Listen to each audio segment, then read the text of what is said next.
なかった。私が日本語を勉強し始めた後にコロナは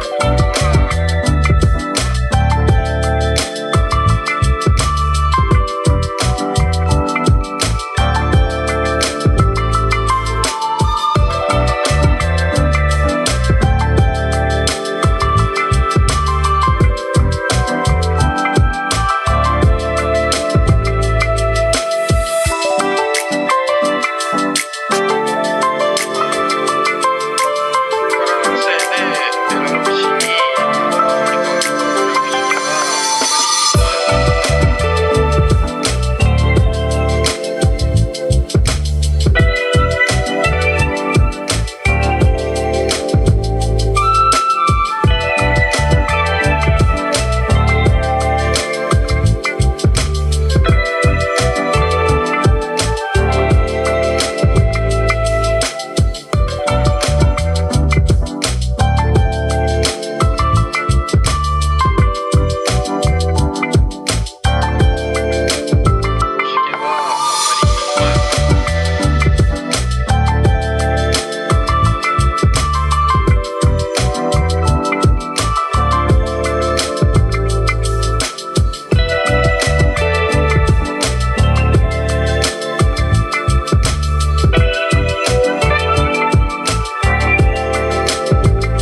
See if I can get that right. Excuse me.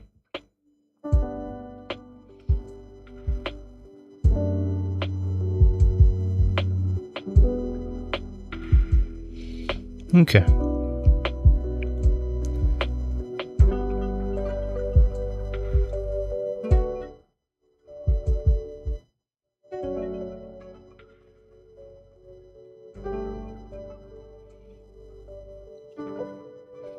I think that particular song might be a little louder than I want it to be. I don't want to have to fight with it too.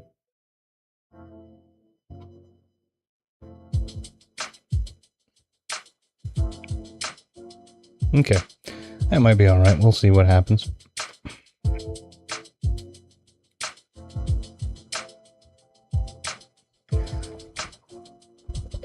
I hope everybody is doing alright.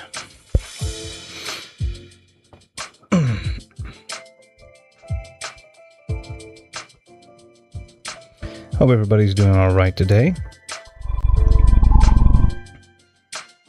On this interesting Sunday for where I am. Windy, cold, and in the beginnings of spring, we're not there yet quite, right? But we're talking about the end of winter, the beginning of spring. We're talking about today, tomorrow being like 50 degrees in the high, and then a day or two later, it's going to be like 95, 44 degree change. My goodness, just crazy. It's been good so far. Good. One of the things I kind of wanted to address, which I thought was kind of neat, we had a little bit of a conversation in Discord, specifically about game. I don't know necessarily. I don't know what you would call it. We were talking about.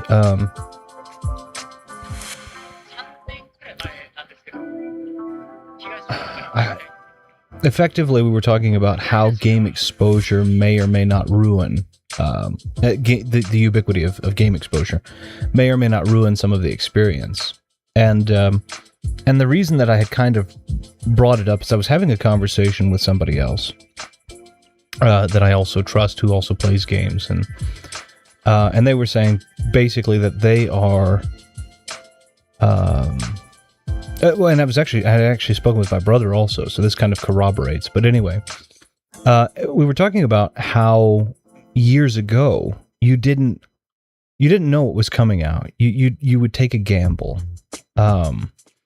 You would go to a rental place, and you would never have heard of this thing before, this game, and you just take a look at the box. And they had to do something to kind of draw you in. If you take a look, for example, at Atari cover art, they've got these really interesting painted like box arts, which I think is super cool. I think is really, really neat. They've got these, these really neat like hand paint, like artwork. And that used to be how, I mean, it would be, sometimes they would just take almost a picture of the graphic, which was this, little 8-bit whatever graphic or less, and they'd post it up onto the box, and you were like, oh, okay. Pac-Man would have some iterations that were like that, and then some iterations that actually paint Pac-Man as a character, as a man, or as a, and you even got the bad video game art era from this. The same thing happened with Nintendo, the NES. You have Mega Man, and the American version of the Mega Man cover is atrocious. It's hilarious. As a matter of fact, it was spoofed in later games as, this character that is grown into, gone from being an android character effectively to an android character to being this like mostly human with a couple of cybernetic upgrades. This guy, because in the Mega Man cover art, he doesn't have his he doesn't have the Mega Buster or whatever, the cannon, the arm cannon. He's actually holding a gun. It's just a guy holding a gun. And so, but it was fun, and it was funny, and there are unique things. We still talk about it. We still talk about Mega Man and that awful cover art. And it was a playable character in a game that came out in like 2013. It was a spoof of this character. It's like, and which I think is really cool. And now it doesn't seem, to me at least, as if people are really trying to capture your attention on the shelf. And I understand to some extent that is... people aren't at the shelf anymore, but I think that is another huge problem. And I think we're kind of stair-stepping our way into problems that we don't necessarily need to stair-step our way into. That's kind of the thing that I was trying to bring to attention is I think there are a lot of things that we don't realize are slowly kind of diminishing and depleting the way that we see this hobby or enjoy this hobby. And there are people who weren't born at the apex of things like video game rental, places for video game rental and such. So I understand that too, but I think that it's important that we kind of bring some of that. It doesn't always, you can't always say, oh, go back to the old ways completely, because obviously there are things today that are more beneficial, but if done in moderation. One of those things, I think, is the mystery. I think that we know so much about everything that comes out before it comes out that the experiences are far less impactful. There are a ton of games that I can go back to and say, okay, I picked this up because of the box art. I knew what to expect just because I saw maybe one advert, or more likely I looked at the back of the cover, of the back of the box, and the back of the box had screenshots, or back then it wouldn't be screenshots, it would have been somebody taking a high quality picture of the screen, basically. So literally, I guess it would be a screenshot. And I didn't know. I wouldn't know what to expect, except for to see these little pictures and to read the little blurb. And the blurb, by the way, wasn't going to talk about game mechanics. It wasn't going to tell you, there were some that did, but it wasn't going to talk predominantly about game mechanics. It was going to talk about the world and building the world. And then it might bring up the graphics, just dazzling, this or that or the other, or a new fight system. You'd have those little bullet points, but then the blurb would be like, join such and such as they fight through this world of... And sometimes the game didn't even align with what the story was. Like the story was just kind of there in your head, and then you kind of made it fit in whatever made sense to you. Legend of Zelda is a great example of that. Hey Ash, hope you're doing well. Hope you're doing great on this Sunday. For you, it'd be Sunday night. But yeah, you would have these stories that would be on these, the blurbs and such, or you would go in and you would look in the manuals. That's another thing I think we really, really miss. Should bring back manuals. I know that they increased the cost of the thing, but yeah.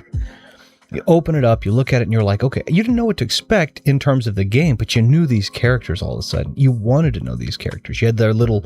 You instead of their little 8-bit caricature, you had a little painting or a little drawing or sketch of them, and you were like, oh, wow, this is... and then your imagination kind of took off.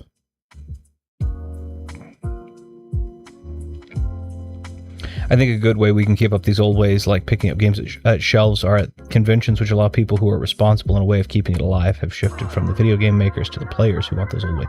I mean, I don't disagree with that, but I also feel like that those are too infrequent to be sustainable. I think they're a good alternative. I definitely think that that's not a bad idea, but I think... I do think that I'm worried that conventions, and those kind of booth setups are not. I think they're a good way to do it. I do think that's a good compromise, but I also don't know that they're frequent enough. That's I guess that's my concern. Got about 4 individual health issues being thrown at me at once, alongside my good old diabetes good times. I hope everything's okay. Everything's, you've hopefully, at least now that you know what they are, have they been able to help speak with you on treatment or potential ways to kind of treat it. I hope everything is okay though, for sure. I think conventions are nice. I think those kinds of trades are great, but I do worry about I do worry a little bit about the infrequency of that being Because think about it, your commonplace, a lot of people's commonplace way to look at video games is on the internet. You're looking up on the internet, and you're not looking up the blurb or the story or the manual, because there isn't one. You're looking at somebody else play the game. You're looking at somebody who has played the game, giving you a number, telling you how impressive the game, roughly kind of setting in your mind how impressive the game should be. And there were some of these things also back in the day. You had video game review magazines, right? But again, it's the form factor. It's there's something different, I think, about seeing a video game score and reading about it than there is watching the guy play the game and then go, I really didn't enjoy this, or I really like this. And you're looking at that gameplay live. It's taking mystery out. You're not looking at a couple of screenshots and somebody who wrote it saying, I really did this. You're looking at somebody live playing the game, which is stripping away any sort of mystery. You now can see this game being played in full and say, and then it's the coloration of it. Need a camera check for one thing, and the other two are unknown. I still haven't gotten them checked yet. And then there's the other one is just a constant, but it got worse. I am sorry to hear that. I do hope you are able to. I do hope you're able to have all of that looked at and taken care of sooner rather than later. I would hope, so you don't have to continue to deal with them for. But I am sorry to hear that.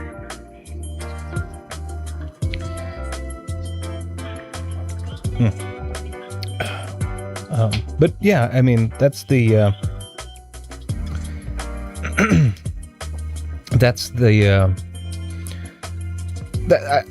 I think that we have lost a lot of the mystery.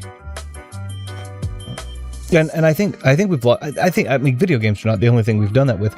We've kind of demystified a lot of everything, and our mindset no longer goes to mystery. It goes to, it will be solved, which it will be, but it's kind of nice to have that mystery. And in video games, there's no reason to have this kind of preemptive empirical outlook. It's kind of nice to come in and say, I'm going to leave this to the fates. This looks colorful from what little I've seen. Let's play it. I do. With retro games, it's harder for me because I've been in that sphere for so long. It's very difficult for me not to have some idea of what I'm walking into. But that's just because a lot of those games I've played, and I've these have been around for 40 plus years, and I've been in that sphere for decades. It's very difficult for me not to have. But even still, sometimes I will. Sometimes I'll come up with a game I'm like, wow, I didn't know this. I didn't know about this.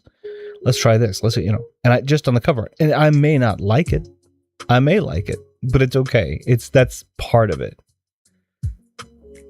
I'm currently ill with something going around, so waiting for it to be gone so I can continue getting things checked. Oh, that's good. That's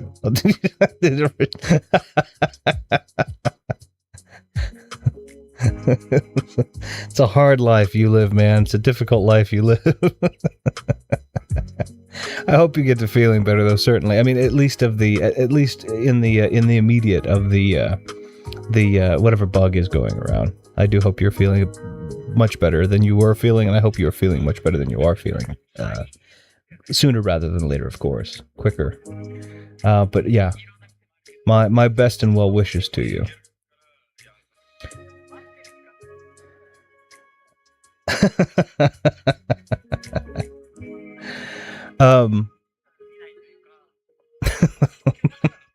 That's you get too detailed here. But yeah, I mean those are the things that we've kind of let go.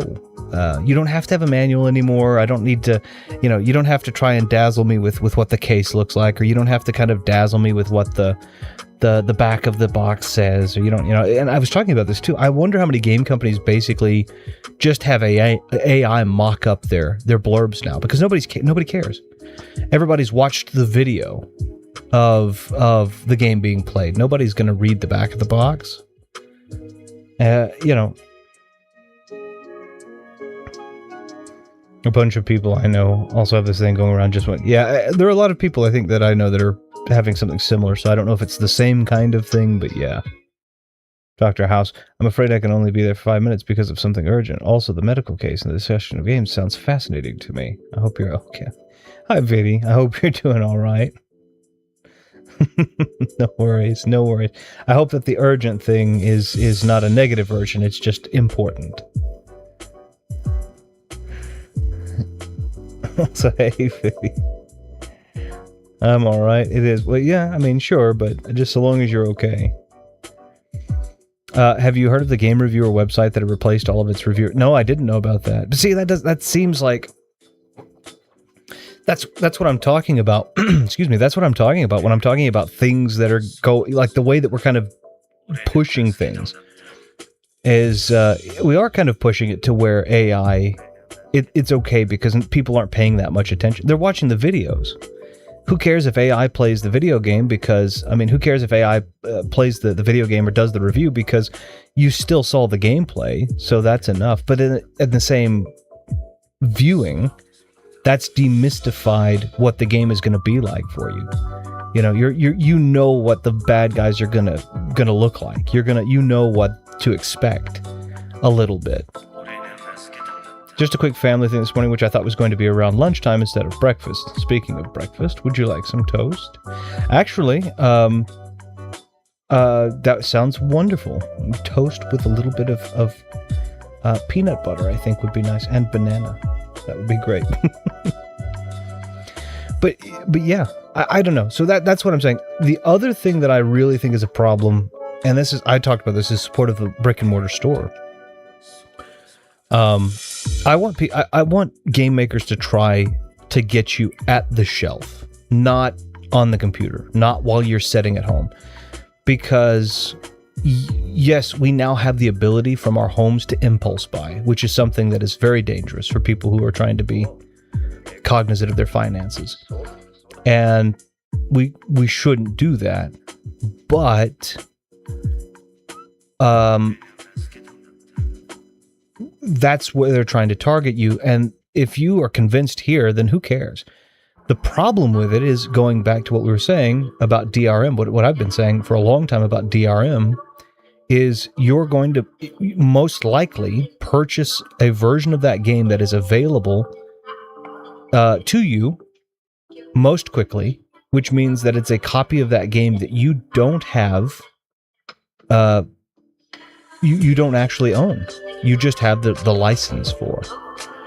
And if you have a disc, I recommend a site called Does It Play, and I think they do have, I think they have a YouTube channel. I don't really care about that, but the website called Does It Play will tell you how much of the game is on the disc without having to have internet connectivity. It'll tell you how strong the DRM is.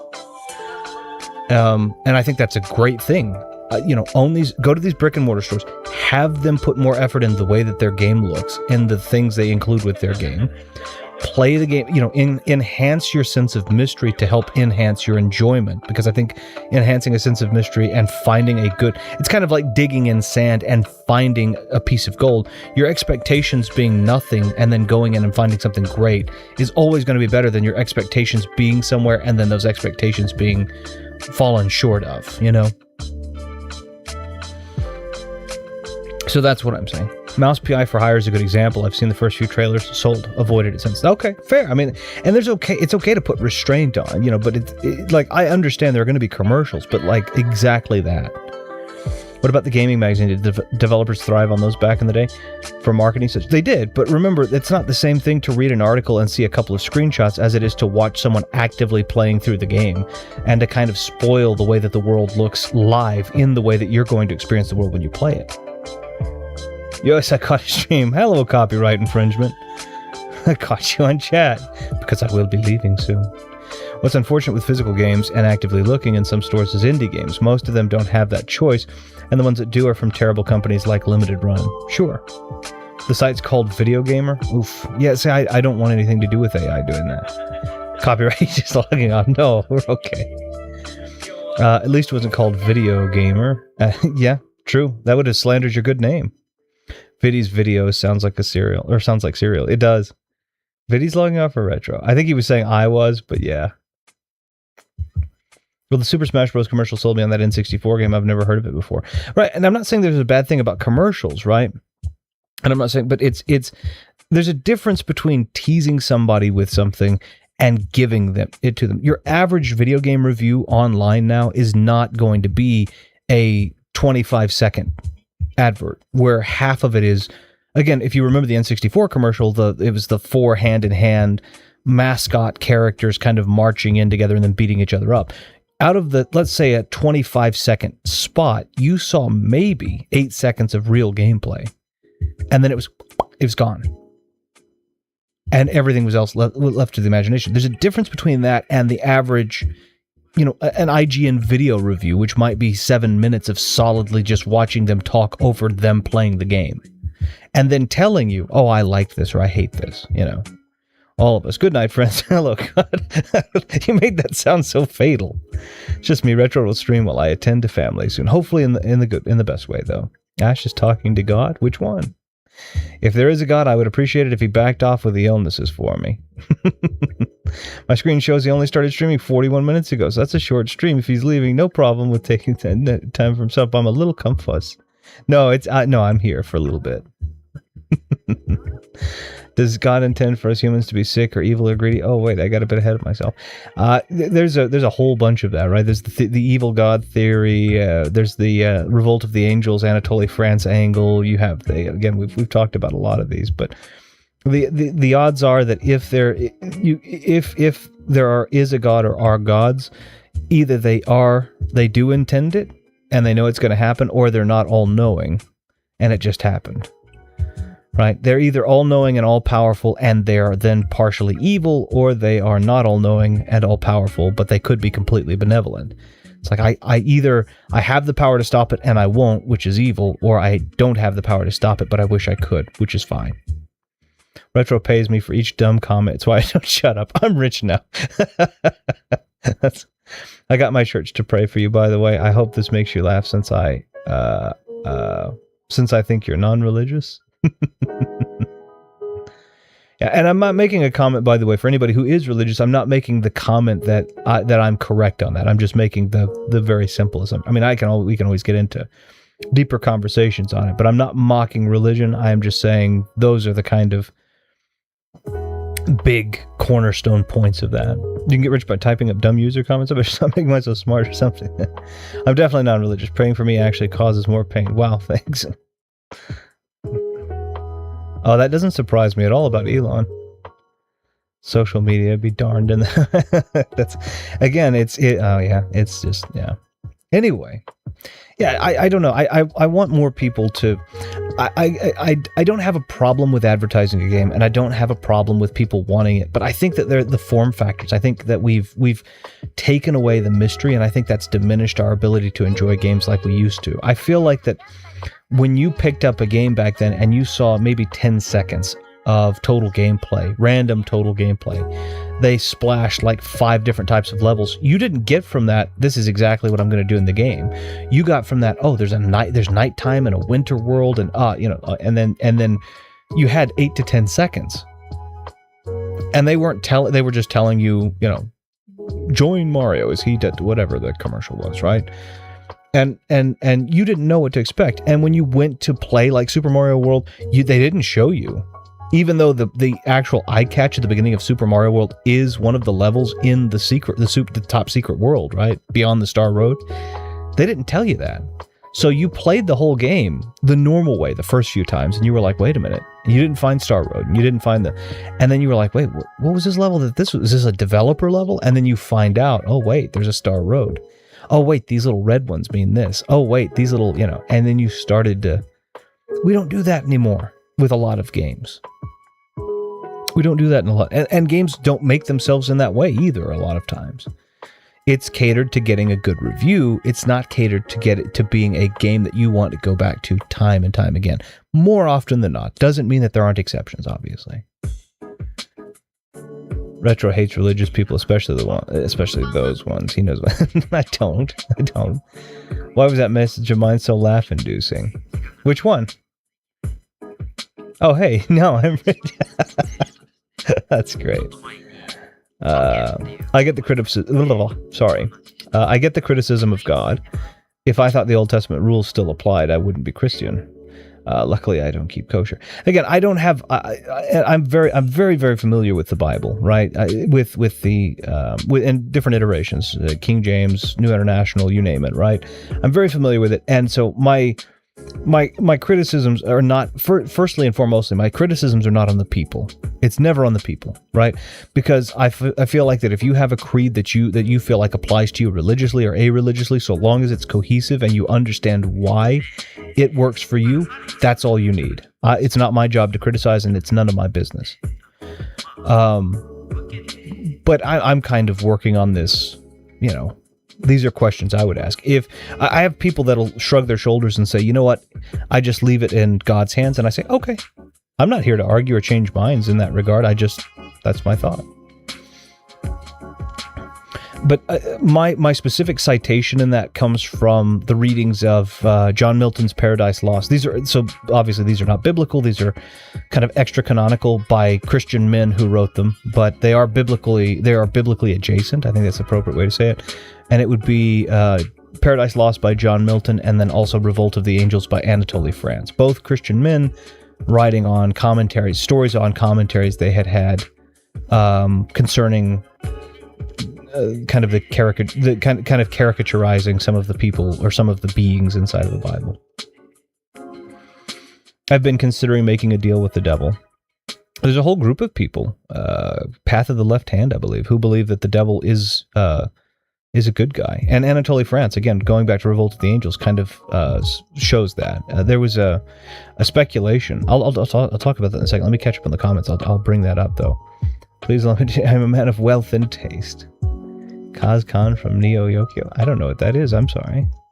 I've spoken to the devil already. His real name is Kevin, and he hangs around the street. Friendly guy, Kazkan, has got nothing on Shao Kahn. Better get going, family calling. Be well, everyone. And also, while I'm gone, chat, get Retro to sing the Rolling Stones song. Have a good day, Viddy, and be well with you and your family also. Watch your back. I'm going to oversimplify this, but the idea of the belief of the Path of the Left Hand and some of the Anatole France kind of inspirations were that the devil realized. So if I'm gonna way oversimplify this, but let's just, for the sake of argument, the belief was that God knows everything. So God is supposed to be three things at all times, right? Omnipotent, omniscient, and omnibenevolent. All good, all powerful, all knowing and seeing. The idea was that the devil is nigh those things. So nearly those things, nearly omnipotent. It wasn't nigh benevolent. Apparently the devil was an archangel. Lucifer was the archangel of beauty. So it was that they were benevolent also. He was benevolent, or she was benevolent, however you want to characterize them. They were benevolent. And basically what they had done is said, Lucifer comes up to God and says, God, you know everything. So if you create a human, you know if they're going to go to this or that. You know if they're going to succeed or fail, right? If you made Adam and Eve, you knew before you made them, they were going to fail your test. And so there's no point in making them if that's the case, because if you do make them and you made them knowing they were going to fail, you knowingly made whatever suffering follows that failure for them also. And so the devil says, but let me make humanity because I don't know. And then when you kind of do that, you can sit there and say, okay, I've given this to the archangel. Whatever happens, I can kind of blame on the archangel. I can kind of say, well, you didn't, I left humanity to him and he didn't know everything because I was busy with, kind of whatever. And God says no, and Lucifer fights and says, I insist, because otherwise you're going to make them knowing they're going to fail. Whereas if you offload it to me, you can still, you still know, but you can blame it on me, basically. And God was like, no, I'll just do it myself, And that's kind of the argument, right? Is even now, devil and hell, if God knew God knows everything, God knows you're going to hell before you're born, then why let you be born, right? That's kind of the thing. So that was kind of where it was. And so people believe that the left-hand path, or people that I've talked to that are of that, have believed not that the devil's evil was a good thing, but that the devil's rebellion was a rebellion of choice, saying, I would like to look out for humanity and at least do this not knowing the ultimate result, rather than have it happen and because there's no free will. If you do it, there's no free will. They are going to be on the path that you know that they're going to be on from beginning to end. If I do it, I have no idea. I don't know where they're going to end up. I make them, and they will end up where they end up. So it was like, yeah. And I kind of get that. That's an oversimplification. There are deep, deep philosophies on this, but path to left hand. Hey, so God dang it. This is my contractual peer pressure to get you to sing Like a Rolling Stone. I don't know. I've never played the game. I don't know if I know that song either, though, to be fair. Never played the game. Retro once sang Stand By Me in the Shower for me. Unfortunately, I wasn't there to see him. It was a video. No, why wasn't it out of me? Love is... Good Lord. I reckon the devil would like me. Common mistake made by Dante, Milton, etc. Lucifer is actually a title in the Bible which refers to Jesus. Could be. But even still, assume for the sake of argument that in whatever the being is that would be considered to be the devil, right? So let's assume for the sake of Lucifer means light bringer. So it stands to reason that would absolutely be Jesus in the Christian religion. But assume for the sake of argument then that whatever the entity the devil is meant to be, right? So let's say not Lucifer, let's say the devil. The devil's creation would still be contingent upon Satan, or Satan, is also God's assistant, similar to a devil's advocate in early Jewish traditions, which would make sense too, because Satan does mean opponent, right?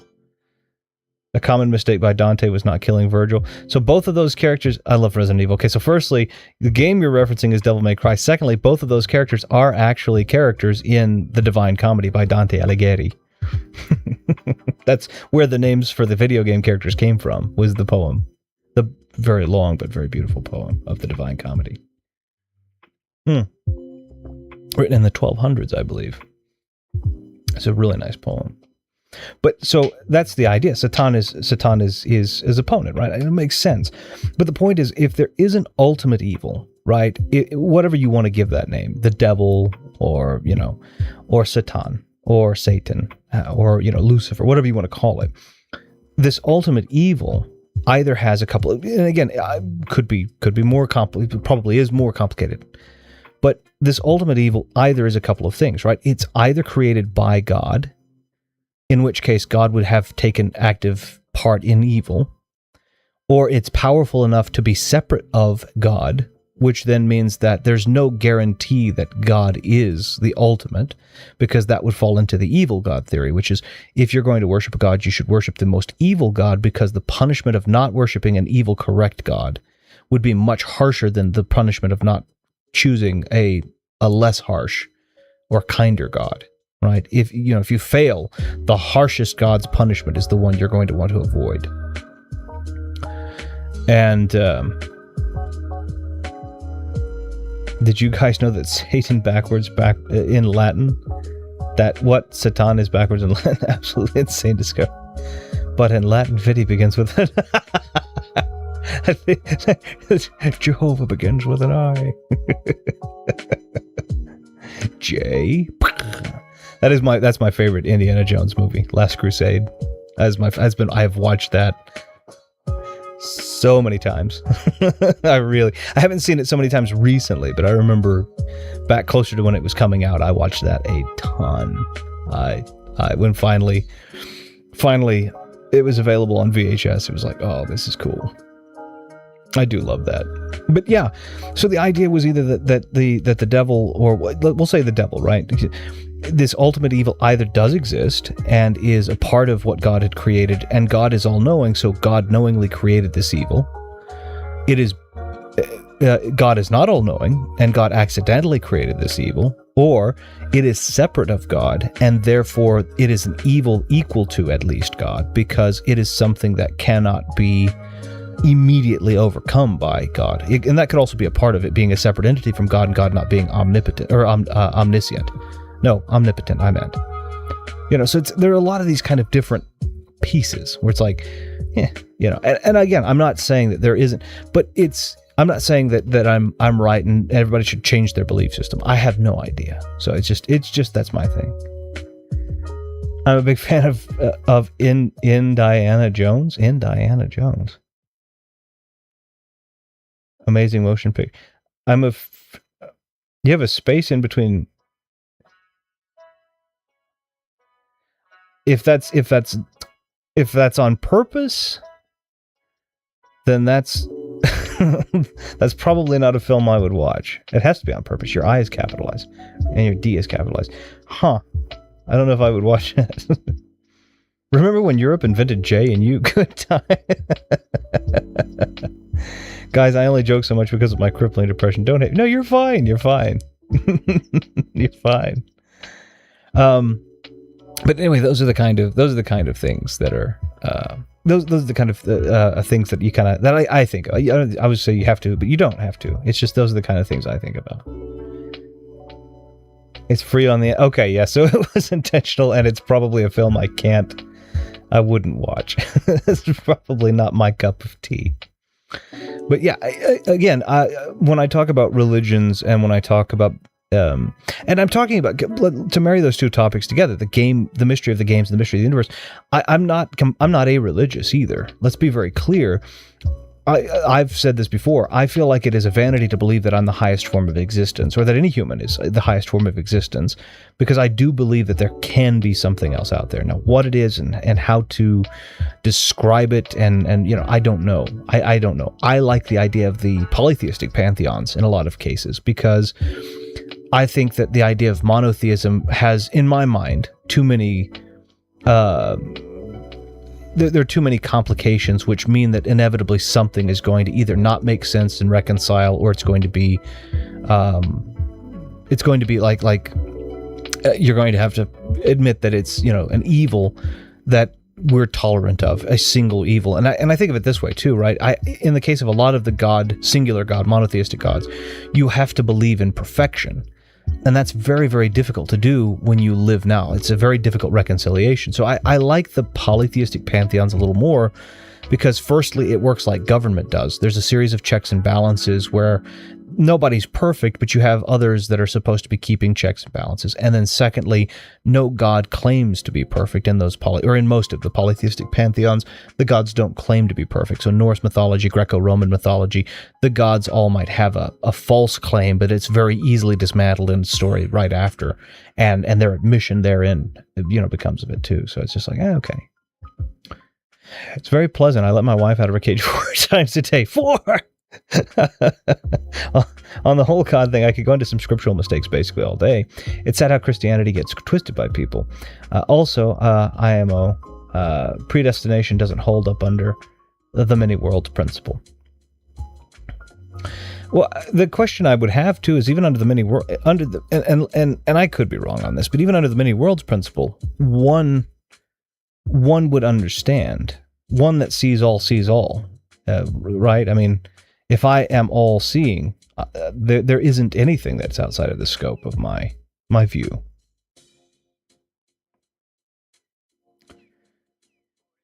I'm not religious, but the older I get, the more fascinated I am with what happens after death. I'm convinced it's not it.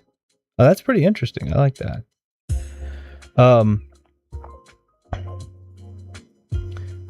When I'm thinking about things like the many worlds interpretation, right? I'm assuming, I think many worlds principle, right? We're talking about like many worlds interpretation, the interpretation that there's, I'm assuming that we're talking about quantum. Hold on one second.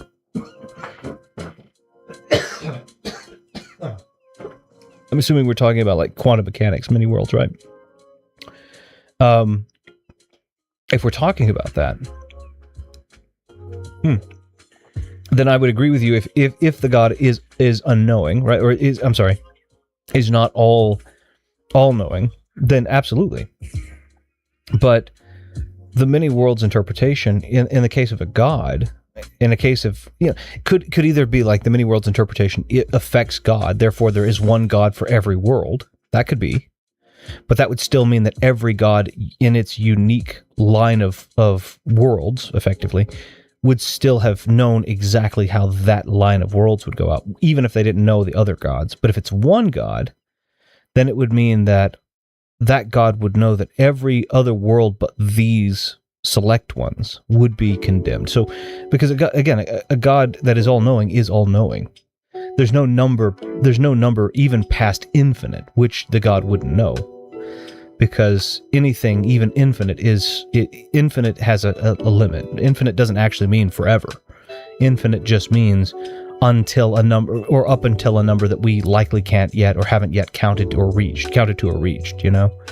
So that's kind of the, again, and I'm not arguing that people shouldn't believe it, or I'm talking about my own mind and my own reconciliations, right? I'm not trying to change anybody else's mind. As I've said before, if it's something that you reconcile that works with you, that's wonderful. But for me, my mind says, well, let me ask a few more questions, I see all, especially when you're dumb enough to leave that curtain open a bit. I have a difficult time believing we're just some crazy coincidence, but my mind doesn't go to some God, it goes to weird, which is fine. Technically, quantum mechanics forbids remarkably few world states, and all futures are possible. The only difference is what percentage of worlds do X and Y, what do X and which do Y, and so on. An all-knowing God could know all outcomes of a situation without predetermining a given outcome. It would be, but again, it's not necessarily. It's not saying that it's not saying that a God actively predetermines it. It's saying that a God that knows everything makes the thing that how do I want to say this?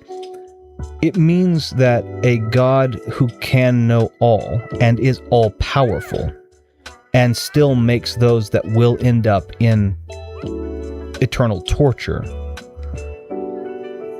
it still would mean that God either has, well, let me try to break it down this way. So, biblically speaking, God is oftentimes referred to as a shepherd or as a parent, a father, in the way that, and the church, the people, are usually referred to as something not lesser, but lesser, right? Lesser in understanding, at least. Sheep to, and I know Jesus is referred to as a lamb also, but it's sheep to a shepherd, or it's children to a father a lot of times, right?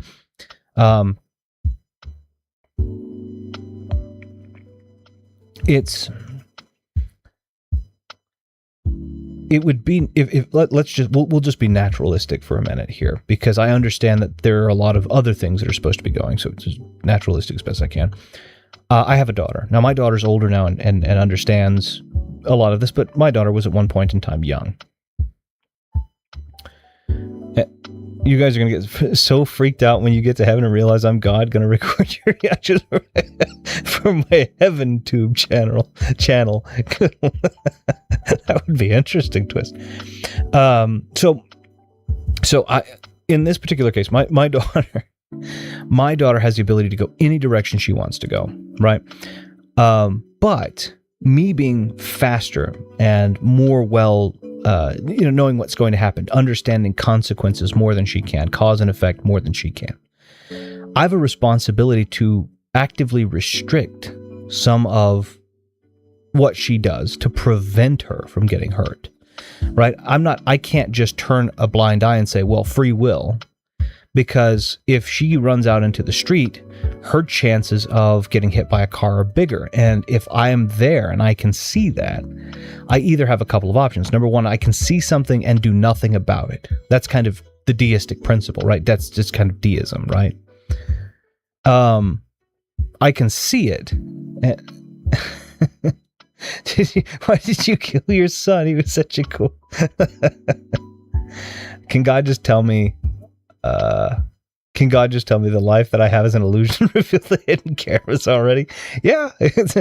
Yay, this is a candid experiment. But yeah, so my son, no, not my boy Jamal. So anyway, if my daughter's littler and she doesn't understand, she's not, she's not stupid, but in the scope of understanding versus me, she's not a match in terms of she doesn't understand, cause and effect and consequence the same way. So if I could give her free will and let her run wherever she wanted to, but that would be silly, right? If I turn I'm actively looking at her. There's nowhere she's going to be able to go unless I'm not looking at any point. There's nowhere she's going to go that I can't see her. Don't know what she's going to do. Don't know what she's up to. I'm following her actively to make sure. And so I have a couple of options. Number one, I can choose to honor her free will by turning a blind eye and letting her go wherever she wants to. But if I were looking at that, a bunch of very imperfect people would very rightfully be able to point a finger and go, he's negligent as a parent. This guy that made this being, this daughter, and has a responsibility to that daughter, has chosen to turn the eye. I say, oh, it's free will. No, I was being negligent. I was being a negligent parent. Number two, I can keep an eye on her and watch her do things that I know are bad and not do anything about it, and her end up getting hurt or hit or whatever. And that would also be considered a form of negligence. In fact, that might arguably be considered a larger form of negligence because I was watching her get hurt and then saying, well, we'll try to patch that up as best we can. Right? But that there's also a great chance that if I let her wander in the street, her getting hit by a car is going to happen. May not just be an injury. It may be the end of it, right? Or I have a responsibility and I have to actually restrict her free will a little bit to make sure she doesn't. And she may not understand why, and she may not even understand that the free will is being restricted. There's an invisible wall. When I speak and say, you don't do this, she can't, but I will go and physically grab her out of the way of harm. I will physically do that, and I will make it, it'll be no doubt that I am restricting her free will to make sure that she's safe. And a lot of times that's considered good parenting. Well, imagine if the human race is the creation of God, and that God is an omnibenevolent God who sees all, that God should have right to restrict the more ignorant children, humanity, from going out and making what would effectively be an eternal mistake. That's my thinking. Right, so it's that's my point on it. Now, deism says make it and walk away, right? So that's the Ron Popeil method, to set it and forget it. And then you also have the evil god theory. You also have the theories of the polytheistic pantheons, which are that gods are not perfect. They're just beyond where we are, and they're not all powerful. They have certain offices that they hold, more powerful offices they hold. This is the god of nature. This is the god of love. So that's their office, basically. But it's very difficult to do this when we see the flaws in it within just a natural piece, right? Like if we see like I can't think of any human being that I would allow be over everything. So the same applies with a god. I'm kind of giving a blank check. I wouldn't give a blank check to any human and say, look, here you go, spend my money as you need to. And so you escalate to God, you kind of have to afford additional things. You have to afford the ability, you have to afford the blind belief that they are what they say they are, that they will do what they say that they'll do, just like you would a human. But you also have to afford them this kind of completely open trust of, I know you are all good. And humans, you don't do that. You automatically say, I don't think you're all good, but I think you're the lesser of the evils, or whatever you want to do. In the case of a god, there's almost a completely open, like, I know you're completely without fault. I'm giving you that. I've never seen this happen before ever, but I'm going to give you that. And I'm like, I stay skeptical to that. It's fine if other people are doing it. Again, it's not me judging anybody. It's not me trying to change anybody's mind. When you're asking me these questions, you're saying this, I want to be very clear. I'm not trying to argue and say you're wrong. I'm saying this is where my mind has trouble reconciling. It's not me. So I want to be very clear when I'm saying this. whatever you believe and how you believe and the ways that you feel like they are justified, I'm not invalidating any of that whatsoever. I'm simply, when you bring it up, I'm simply saying this is where my mind has trouble reconciling that. And it could be that I just am not wise enough or intelligent enough yet to understand where that reconciliation really is.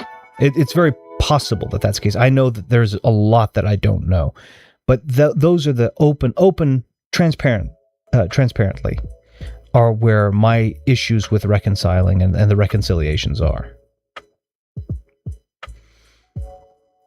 Oh, gee, it's hard. Whoever's controlling me in the simulation is I have a question about this guy, Will. What's so special about him? Why should we free him? Has he done anything for me lately? No, he hasn't. Lock him back up. No free will.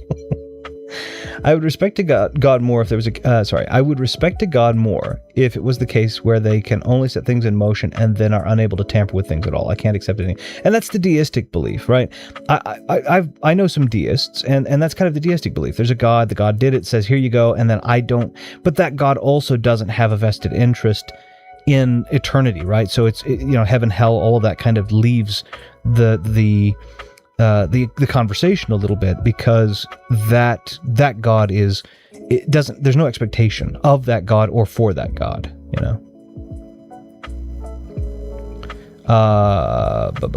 that's basically where I'm at with God the Father. There are three versions for us Christ fans. Yeah, God the Father, God the Son, and God the Holy Spirit, I believe, or God the Holy Ghost. Some people say I did.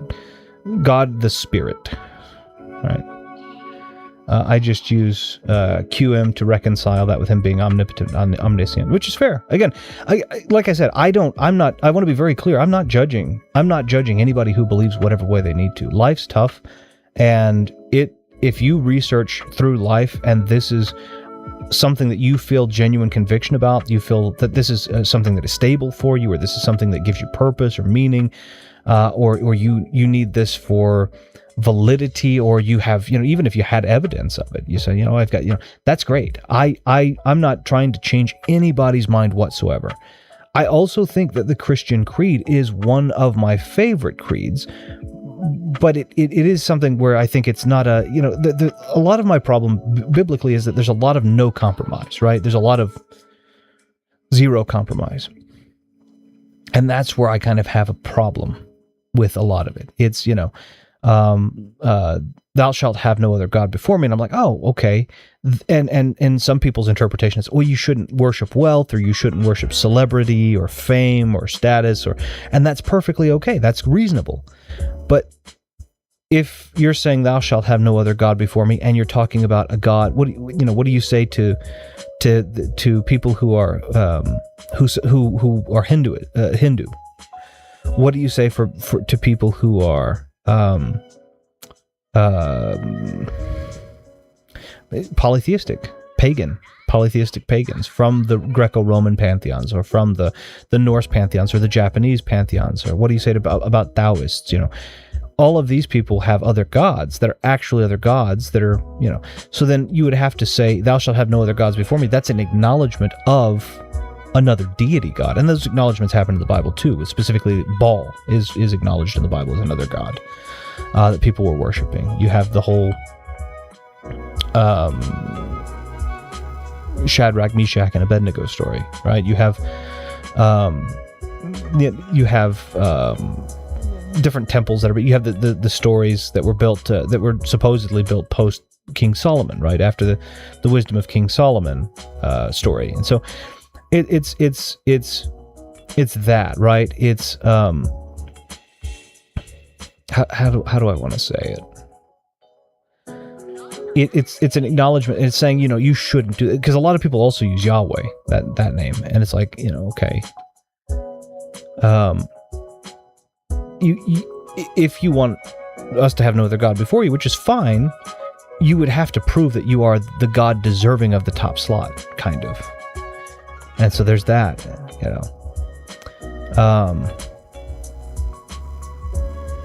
honor thy mother and father, remember the Sabbath to keep it holy, thou shalt not kill, thou shalt not steal, thou shalt not covet. And that's a long, the covetousness one is a long one, which I think is, I think the covetousness one is a little, I understand the purpose. The purpose is if you covet that it might lead you to impure thoughts, to steal, but the other thing is it might also lead you to motivate yourself to work harder to be able to afford those things. So it's that's a double-edged sword. But I think the creed on its face as a general guideline is a pretty darn good general guideline, right? I think everything, being a little bit more of a moral relativist, I believe circumstance kind of dictates it. I think that there's kind of a utilitarian aspect to it. But I do think as a general creed, I think it's a pretty good one. And obviously going to the New Testament, it's been said an eye for an eye, a tooth for a tooth, etc., which is in Exodus, by the way. I believe it also says, but now I say to you, love your brother as you would yourself. I think that's a great rule. I think that's a really nice rule too, right? I mean, I think love's a finite thing, but to treat them as if you would treat yourself, the golden rule, I think that's great. It's just, I don't know. I'm not trying to change anyone's mind. I'm potentially just showing my short-sightedness. That's very probably what I'm doing.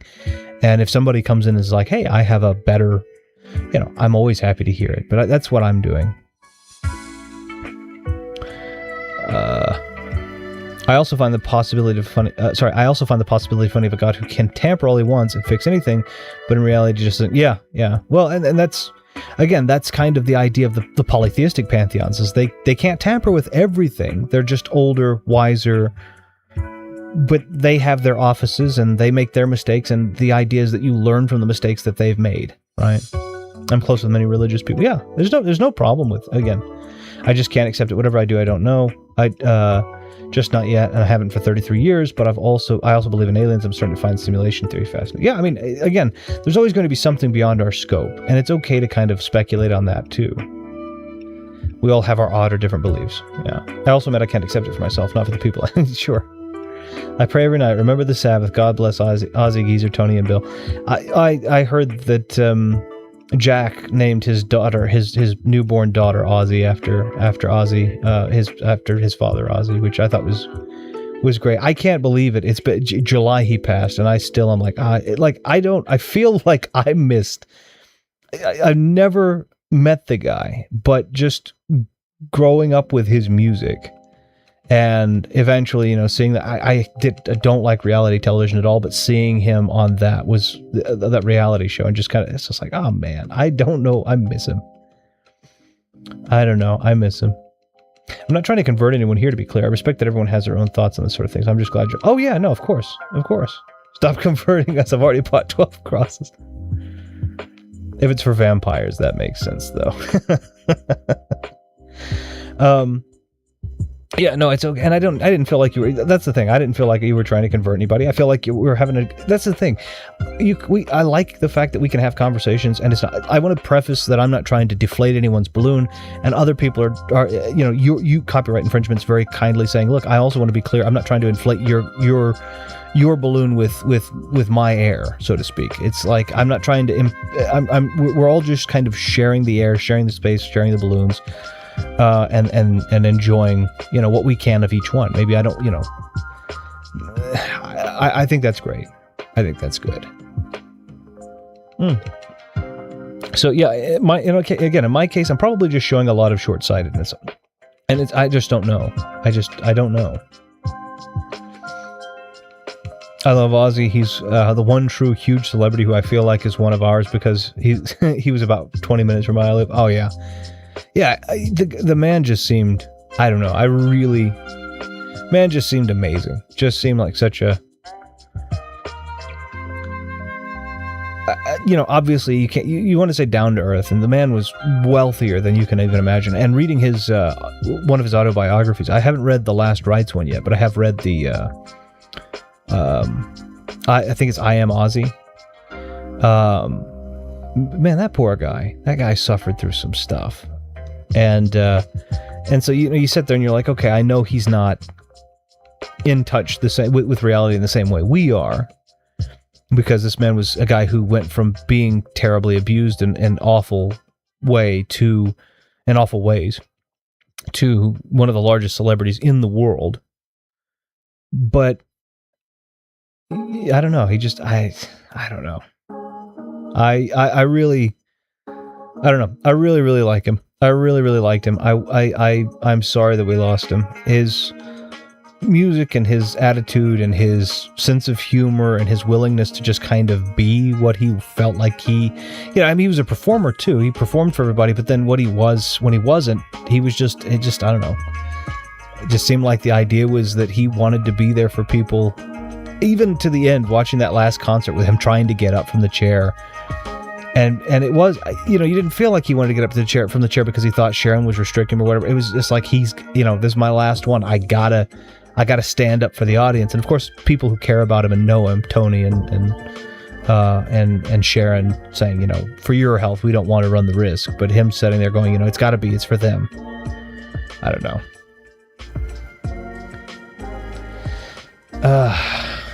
His music is still some of my absolute. I mean, I have all of his albums and still love. I'm not a big fan of Post Malone. Person wise, fine. I don't have any opinion, but it's just like music wise, right? Post Malone's not my cup of tea, but the one where Ozzy was in there, I'm like, I can listen to this one. It's just for the Ozzy intro, but I could listen to this one. I keep having weird dreams. That's everything okay? I hope everything's all right. Really inspirational stuff, pushing through so doggedly. Yeah, are we talking about Ozzy, or are we talking about our being able to talk here through potential disagreements or not disagreements? Well, yeah, maybe disagreements. That's either word, I suppose, is sufficient.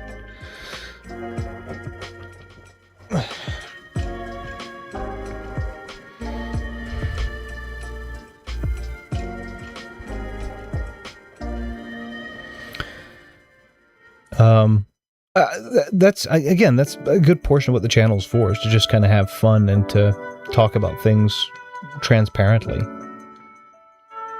Just weird stuff, just weird, freaky stuff, horror related. Sometimes I feel like I'm aware I'm there. See, I have to keep my mind occupied, or otherwise I will have dreams like that. Horror related, not I'm aware I'm there, but like horror related dreams.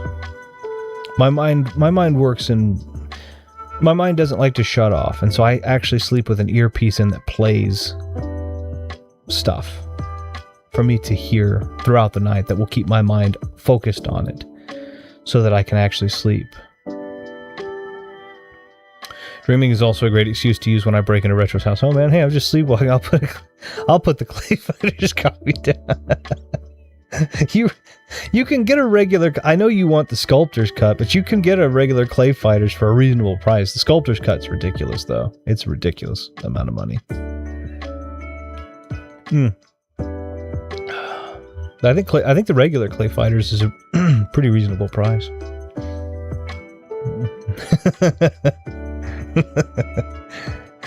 I don't know. I sleep with an earpiece in at night, which plays lectures or laughing or something. I've always had to have noise because otherwise my mind will continue to go in places that I don't suffer from depression or anything like that, but my mind. I like the Sherlock Holmes quote, right? My mind rebels in stagnation. Give me problems, give me work.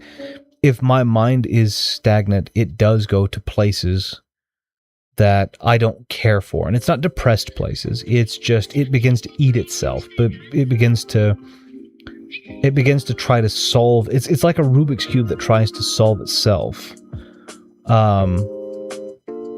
But the problem is, it doesn't have the equipment to do that, right? It doesn't have, without hands, a Rubik's Cube, without hands or AI, I guess, artificial intelligence, they have one that now, robot, artificially intelligent that solves Rubik's Cube, without an external force of some sort, an action, the Rubik's Cube can never solve itself. And so then what it ends up being, if this is a sentient Rubik's Cube, unsolved, without tools to move it,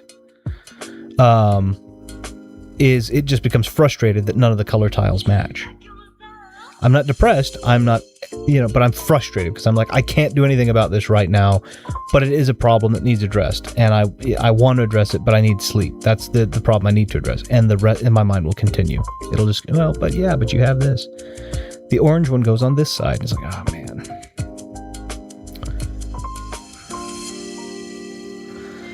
My place is depressed places. Without sounding insane, I genuinely don't have voices in my head. There's another me in there who does not want to see me okay. Which I think is but the problem with that is that's common with depression, I believe, right? Because the people that I've spoken with that suffer from depression generally will say that I don't deserve this, or I don't think this, or I can't this. And it's not the depression saying that, it's them saying, because of the them that's there that is affected by the depression, it's them whispering in the ear of the person saying, yeah, you don't deserve this. You're not good enough. You don't, I'm not good enough. I'm, and it's not it's I'm, right? The other you in there is still a part of you. It's I'm not. You don't deserve to feel okay. You don't deserve to be happy today. You don't deserve to. You exist because of something random. You don't deserve to be without ailment. And that's kind of and that's an oversimplification. Again, I don't suffer from depression, very fortunately. Chester Bennington worded it perfectly. I share many of the similarities to his famous video. I don't know if I've seen that. I know who Chester Bennington is, because I especially when Meteora came out, I was a huge Linkin Park fan. I listened to Meteora religiously. I do still have my old copy even. I share it many, but yeah, I don't know. I mean, it's a lot of times that's what happens with depression, is that they get, is what I understand is that there's a part of you that says, I don't deserve to feel well. I don't deserve. And so then that part of you begins to act in the self-sabotage way. I don't deserve to feel well. Therefore, I'm not going to fix this problem.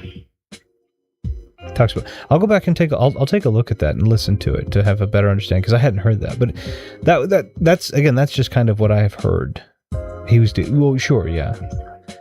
But that's kind of the way that I've heard it is. It's always this kind of like, I don't deserve, and therefore, so it's like, I don't deserve to feel good, so I'm not going to do anything. I'm not going to change any habits that might make me feel good. Like, I feel terrible right now, but maybe it's because of my diet. I don't actually feel terrible right now because I'm sore. Like, my muscles hurt. I've torn some muscles, but I don't feel bad, right? So I'm using this completely demonstratively. But I say, I don't feel like I deserve to be happy. I feel miserable. Now, let's say it's because I realize that part of that's because of my diet. Let's say I've been eating a lot of unnecessary sugars and a lot of, and I'm just, drinking a lot of sodas and this, and it's starting to cause, a problem with weight gain and heart issues, right? And then I say, I don't deserve to feel okay.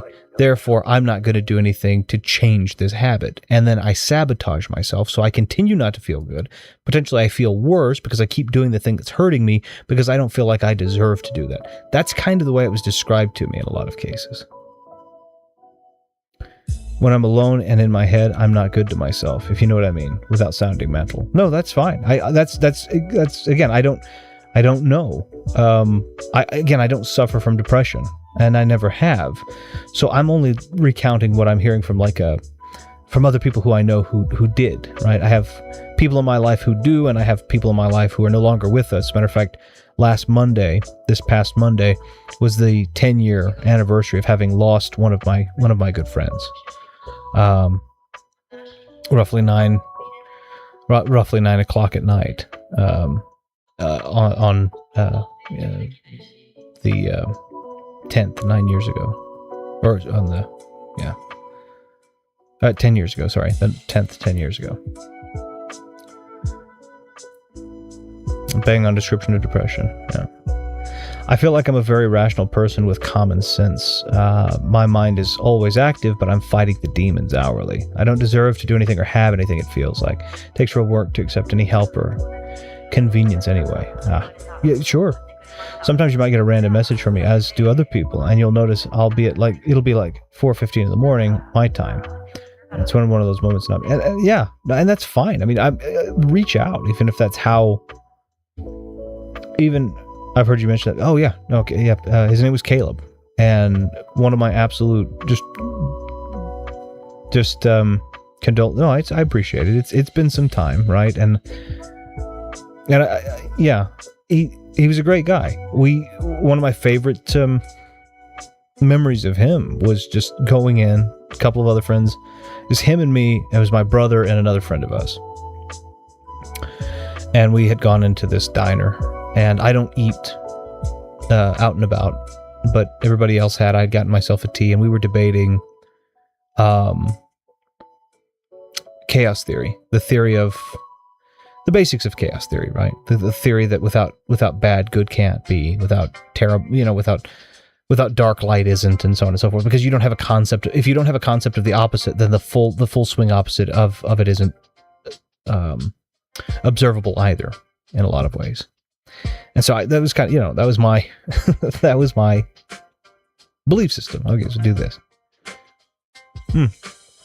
And him being the only person that would take my side in that, go, yeah, okay, I get it. And the other friends getting loud and, well, how can you think this? And getting shushed in this cafe. Just fun, But he was a brilliant guy, really brilliant guy. And we thought he was a happier guy than perhaps he was. We knew he suffered from depression, but we didn't know how frequently and the depth to which. And he finally just decided to take matters into his own hands, which it's what happens sometimes.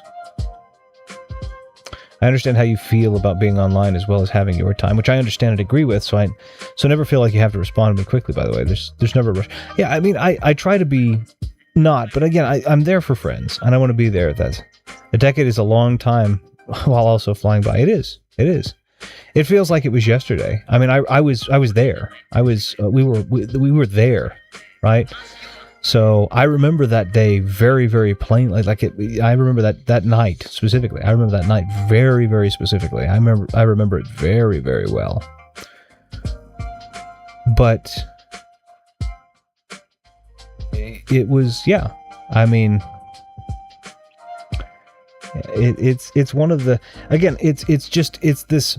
My understanding is it's this feeling constantly of a part of you that is you saying, I'm not enough. And not asking questions about that, right? Because it's very hard to ask those kinds of questions when you're in that mindset. It says you're not enough. You're this. You're not this. You need to be this. I don't deserve this. I can't be this. I can't. And the fact of the matter is that you can't see. My understanding again is that people don't see, I suppose, that I don't deserve things any more than anyone else does because I'm not depressed, right? Being depressed doesn't, like, what makes me deserve, this is what I talk with people who are depressed. It's like, what makes me deserve things? Why do I deserve things? Right? You keep saying you don't deserve anything, but then you that doesn't apply to me. You don't push that out to other people. So why do I deserve things and you don't? Are you that much worse of a person? And a lot of times the depressed person will kind of have to acknowledge a little bit that it's like, well, wait, I'm not but it's like, I'm not going to push anybody, right? Obviously, I'm not going to push a person who's depressed, but I can't allow a person who's depressed to believe that they don't deserve things. I'm not going to invalidate their sadness, right? I'm not going to sit there and go, no, you don't. You can't feel sad. You shouldn't. Just cheer up. Like, that's obviously a condescension beyond condescension. I'm never going to do that. Just cheer up. Just get over it. No. But I might ask, or I might challenge it a little bit and say, hey, wait a minute. You don't think you deserve things? I'm your friend. Do I deserve things? Well, yes. Oh, okay. Why do I deserve things, but you don't? Why would that be? And of course, a depressed mind's not going to logic its way out, but it's just kind of like, I don't know. It's just kind of that pushing of the little challenges, just trying to kind of issue time, little challenges. Hey, wait a minute. Why wouldn't you deserve it? Do I deserve things? Do I not deserve things too? No, you deserve things. Why? You're not a worse person than I am. Why don't you deserve things? Let's work on that. Or, again, if it's one of those things where I don't deserve to feel good, what are you talking about? Do I need to be sick? Do I need to not feel good? No, of course you don't. I just don't deserve. Why do you deserve not? Why do I deserve to feel good and you don't? That's not fair. And kind of having just little challenges, little pushbacks there to kind of help. Now, is that going to change their mind? Are they going to automatically? No, of course not. And the objective is to be there and to support them. Ultimately, that's the thing. Is look, that's not. Of course, you deserve things. Of course, there's good that happens to you. You don't deserve to have to. You don't deserve to continue to put yourself deeper into this. Certainly, right? Whether you believe you deserve, perfect happiness or not, you certainly don't deserve to put yourself deeper in the hole. So let's work on trying to get out of that. Let's work together on that. Let's talk about it. Let's open it. That kind of stuff. Be supportive. Validate that they feel sad, but don't validate that they feel sad, that you understand and that you're going to support them and be with them and try to help them. But don't validate that they don't deserve what they're saying, right? That's because that isn't valid. That's the invalidity of depression, is to say I don't deserve it. If you validate that, then obviously they're like, oh, my depression's real, it does serve a purpose. Like, no, that's not quite how that works, People struggling always seem happier. Yeah, that's true. Another famous Chester Bennington video was the night he committed suicide. He had a video laughing with his family. Yeah, it's masking, I think they call it. And that, yeah, I can't stand just to, yeah, and that's not right. If I could just cheer up, I'd be better now, making horror. Yeah, exactly. Just cheer up doesn't help anything, right? It doesn't address anything. It doesn't ask you to talk. It's just kind of one of those, well, I can be happy, so why can't you? And that kind of also feeds into it. It's like, I don't know why I can't be happy. And then what I found about that too is when you say just, oh, I can be happy, just cheer up. Like, I'm happy. Well, I could just choose to be happy. You can't. What that does in my experience, right? I don't do it, but I've seen this happen. Is it tells the person that they're defunct because they can't do something you can. It tells them that there's a deficiency there. Because it's like, I can just cheer up, why can't you? Or just cheer up. And then all of a sudden the depressed person's going to turn that inwards and negative, and it's going to be like, well, I must be defunct. I must be deficient because, and it's like, no, that's not what it is. It's not it, I promise. So I try to avoid that at all costs. I want to validate somebody, like I said, I want to validate that they feel sad, I understand, and that I'm there for them, whilst quietly but politely invalidating that they don't deserve good things. I want to take the validity of that away, but I don't want to invalidate how they feel. I want to invalidate that they don't deserve to be happy. Because that is invalid. You do deserve to be happy, even if you're not happy. And I understand you're not happy, and I understand you're sad or you feel terrible. I understand that, and I can't. I wish that I could change that, but you do deserve good things to happen to you because you're not this terrible, awful, horrible person. The worst crime you've committed probably doesn't top the top 500 billion that have ever been done, or that are even being done by people today. So there's no reason why you shouldn't be happy or get happiness sometimes, at very least. That's my thing. I mean, I just kind of hold myself to my own standards more than other people regardless. I can't really manage much tolerance to different types of people. No, that's fair. That's fair. Not demographic groups, more like people, more like different types of mindset. I wouldn't have any connections that were any variation of vapid without it. Like, I get under the underlying idea, if you're not hard on others, you shouldn't be hard on yourself. But if not myself, I would have no one to be hard on. Insert innuendo about the last line. Sure. But that's the thing, is that's okay to have nobody to be harsh about. All right? And I understand, like I said, that's not going to fix everybody, right? But that's okay. It's okay not to, there's not a quota that has to be met. You don't need to be harsh about anybody, right? That's the beautiful thing about it is, and I get it, right? It's an illogical, everything. Depression is not a logical series of things. It's a chemical, oftentimes overly irrational series of things. Not irrational that a person that feels it is an irrational person.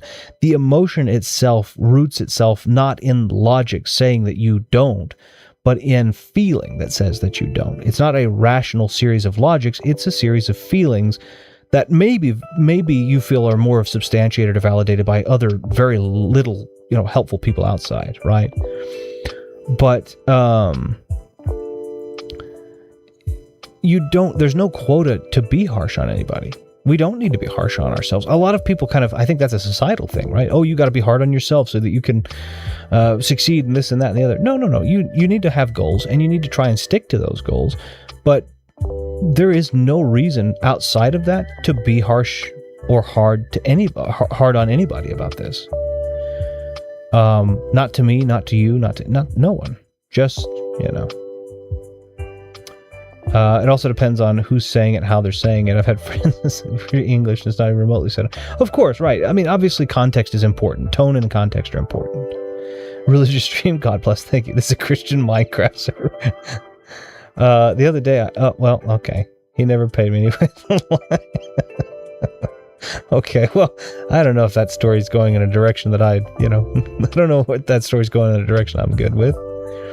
But no, I mean, but that's, I get where you're coming from on that, but it's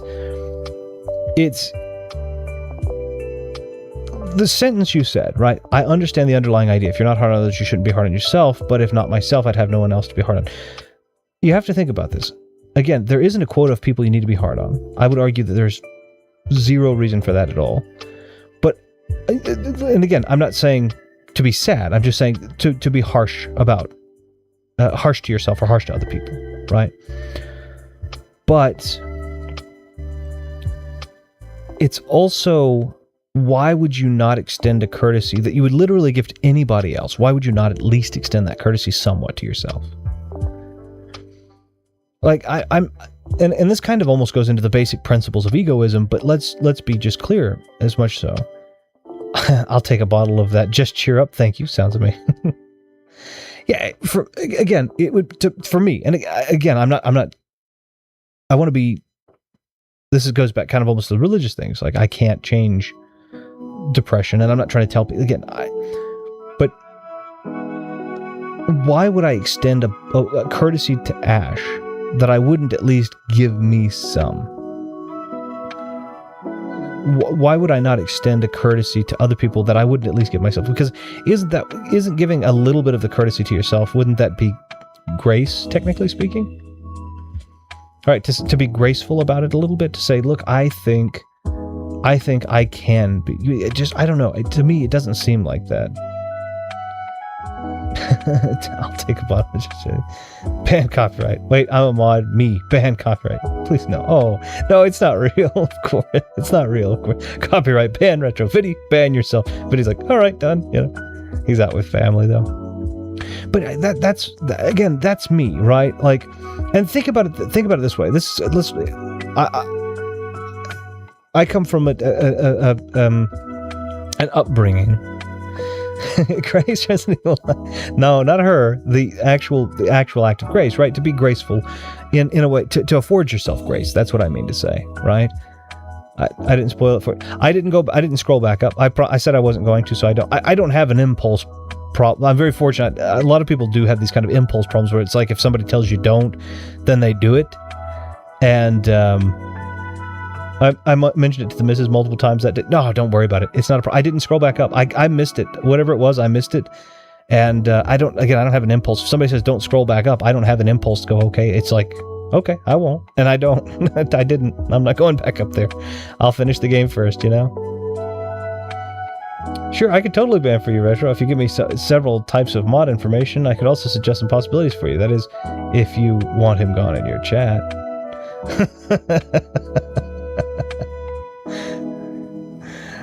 Yeah, I mean, hey, you never know. You take care of it. But no, you didn't spoil anything for me, Ash. I guess I just completely missed it. And yeah, like I said, I just won't scroll back up until I finished. But I don't know. Like I said, I want people. This is way easier said than done. So what I'm suggesting is not the just cheer up, right? But my ask is, if possible, afford yourself some grace. Afford yourself some courtesy. If you would afford it to someone else, and not me, right? Not just an internet voice or a friend on the internet or a friend even in person, but think of your significant others, right? If you have one, or a brother or a sister or a mother or father, someone that you're very close with. And think about the courtesy you would extend to them. And you don't have to extend the full of that, but consider perhaps extending just a portion of that to yourself. Because that person is undoubtedly going to try to extend that to you in full. I think that it might help, hopefully, at least create habits which might help diminish the impact of depression. Is it going to cure depression? No. And I wish it would, but it wouldn't. I'm saying going ahead and trying to afford yourself enough grace to start good habits might, right? You say, I don't feel, I'm just going to, I'm going to eat whatever I want to eat, and that's just going to be what it is because I don't deserve to feel happy or good or whatever. It doesn't matter. Give yourself a little bit of grace and go, maybe, whether I deserve it or not, let me just change the diet up a little bit. Let me just change the way that I eat a little bit. And then in that change, there might be some additional benefit that comes, and you're like, okay, and you see that. Whether you deserve it or you don't deserve it, you're getting it, and that's okay. That's the kind of stuff I'm talking about. That's the kind of stuff I'm thinking about. Ben Retro from his room with all of his games just for a good 10 minutes. I can pick whatever I can. None of my stuff will play in your... Well, I think I have a couple of PAL things here. Yeah. But most of my stuff won't play. I have no friends, only my right hand. Imitating AI is so very fun. I suggest it to all of you for trolling purposes. That would be, yeah. How will you follow the left-hand path? I hope Retro knows I'm listening to what he says. I hope Retro knows I'm listening when he says what he says. The jokes are just compliments to the series. Oh, you're fine. No, you're fine. It's not a problem. Yeah, no, it's not a problem. And I think it's good too. I mean, we're talking about some heavy stuff, so I get it too. If there needs to be some more levity too, to kind of help. But that's kind of my thing is, you say, oh, I don't deserve this. Go into, I don't deserve to feel good, but I'm going to give myself the grace of going to a doctor or a therapist or whomever and getting this seen to and getting, taking the treatment for as long as I need to take the treatment. I don't like the idea. I think the world does kind of throw medicine at things too haphazardly. Right. And I think that if it's a treatment that you're going to have to be on for life, that there are probably alternatives that you might talk to other professionals and such. But if it's taking a medication for a period of time to get to a point where in your mind you're able to make more,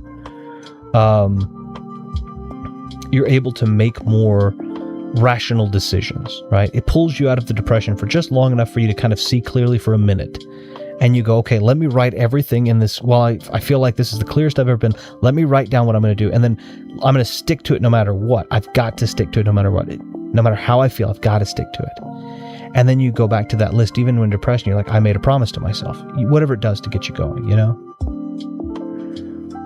That's my thing. It's just how I am. I didn't joke. No, you're fine. You're fine. Hey, like I said, I don't know. I don't like medication. Medication. Yeah. If it works, it works. I should be on medication for diabetes, and I'm not. It's really bad. It's really bad that I'm not, to be fair, but and that's the other thing too. I mean, I can't stop anybody from or encouraging. I can't tell anybody to take medication or stop anybody from taking medication. I think medication is important. But I think we're on the wrong side of the distribution. I think so here's the thing, it's a bell curve. And I think that no medication is a bad thing if you need medication, right? But I also believe on the other side that too much medication is a bad thing. If you become dependent on taking even a prescription medication, it becomes a drug.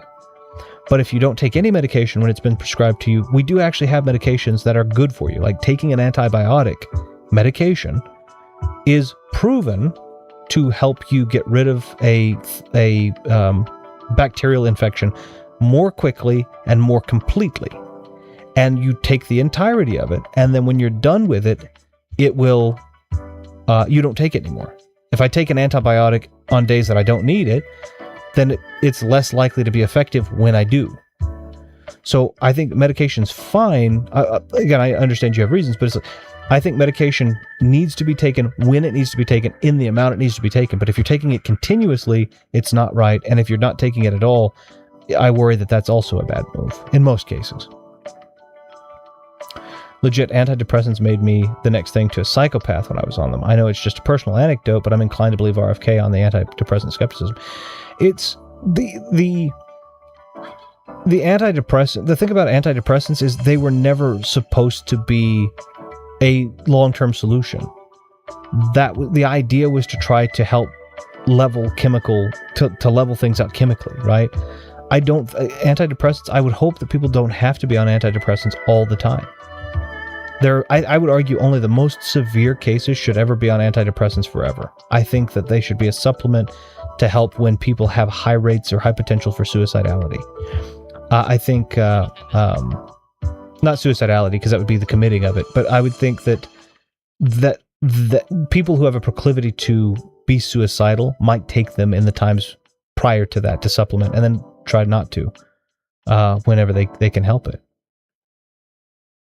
That's my thing.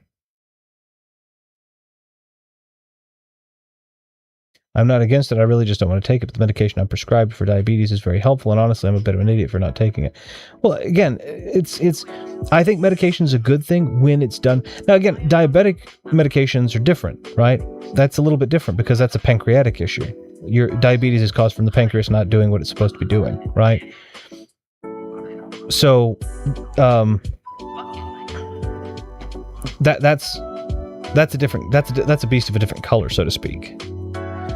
And I think the original phrase is a horse of a different color, but beast of a different color, I think I prefer.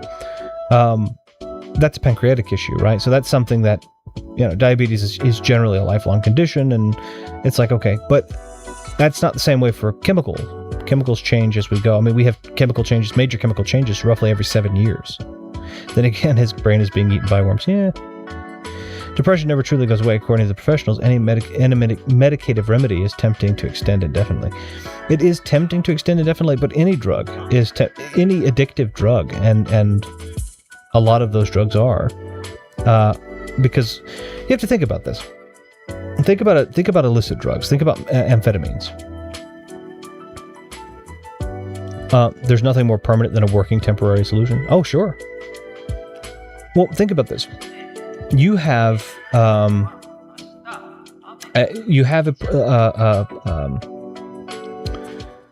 let's say you have an amphetamine addict, methamphetamines. The reason that they take methamphetamines is to be made effectively numb, right? Amphetamines are supposed to induce some form of euphoria, but they also create a numbness. Let's assume that the alternative to that is pain, right? And so if an amphetamine an amphetamine addict escapes their pain by taking amphetamines, which helps escalate their pain tolerance and gets them out of that constant state of that. But the more you take it, the more regularly you take it, the more you take it, the more likely you are to end up gaining a resistance to it, which means you have to take more of it, right? And you become tolerant to it. And when you become tolerant to it, you have to take more, and you have to take more, and you have to take more, and its effect is less and less and less every time you take it, even if you're taking more. That same thing is applicable for antidepressants, right? You have something that makes you feel better, and you're tempted to feel better all the time, but your first reaction is take more, or take it. And I think instead the idea would be, and the problem with antidepressants is they take so long to cycle in the system. It's a 2-week cycle. But I think the idea is to take them to try and find a professional who will help you take them in a way that is supplementary to your times the times you're experiencing the apex of issues. So again, I would only take an antibiotic if I had an antibacterial infection. I would only take an antiviral if I had a viral infection. I would only take a stomach a pill for my stomach if I have a stomach bug. But if I'm not having those things actively, or those things are much more minimized, then I'm not likely going to take the medicine for it, right? Doesn't make sense. So that's the idea, is to try and, any medication you can, try to work with the professional to find a way to take it when it's necessary, as it's necessary, not permanently. What's funny is my diabetes is the thing I worry about the least and take care of the least. It'll probably be the thing that kills me. Well, and that's what I'm saying, is that's it may be the thing you're least worried about, but it also still probably has a great impact on your health and on your life. Imagine this. Let's imagine, and I'm just going to be, again, this is intended to be illustrative, but not necessarily. I don't know if this is or isn't the case. But let's assume for the sake of argument that I have diabetes, and I am having severe leg pain and foot issues, numbness, tingling, all of the things that come with severe diabetic issue. And so I'm having all of these issues. Now, I also suffer from depression. I'm also upset about things, right? I'm upset about things that are outside of my control. I'm upset about, and I think, I'm not going to fix this. I'm not going to fix this because I don't deserve to be happy. I don't deserve to feel good. But then I spend a good amount of my time with my legs bothering me because I'm not taking care of it. And now that's feeding into my depression. Oh man, I never feel good anymore. Every single day, my legs hurt. I can't do anything about it. So part of my mind is saying, I'm not going to fix this because I don't deserve to be okay. And part of my mind says, I'm okay being depressed because I constantly live in agony.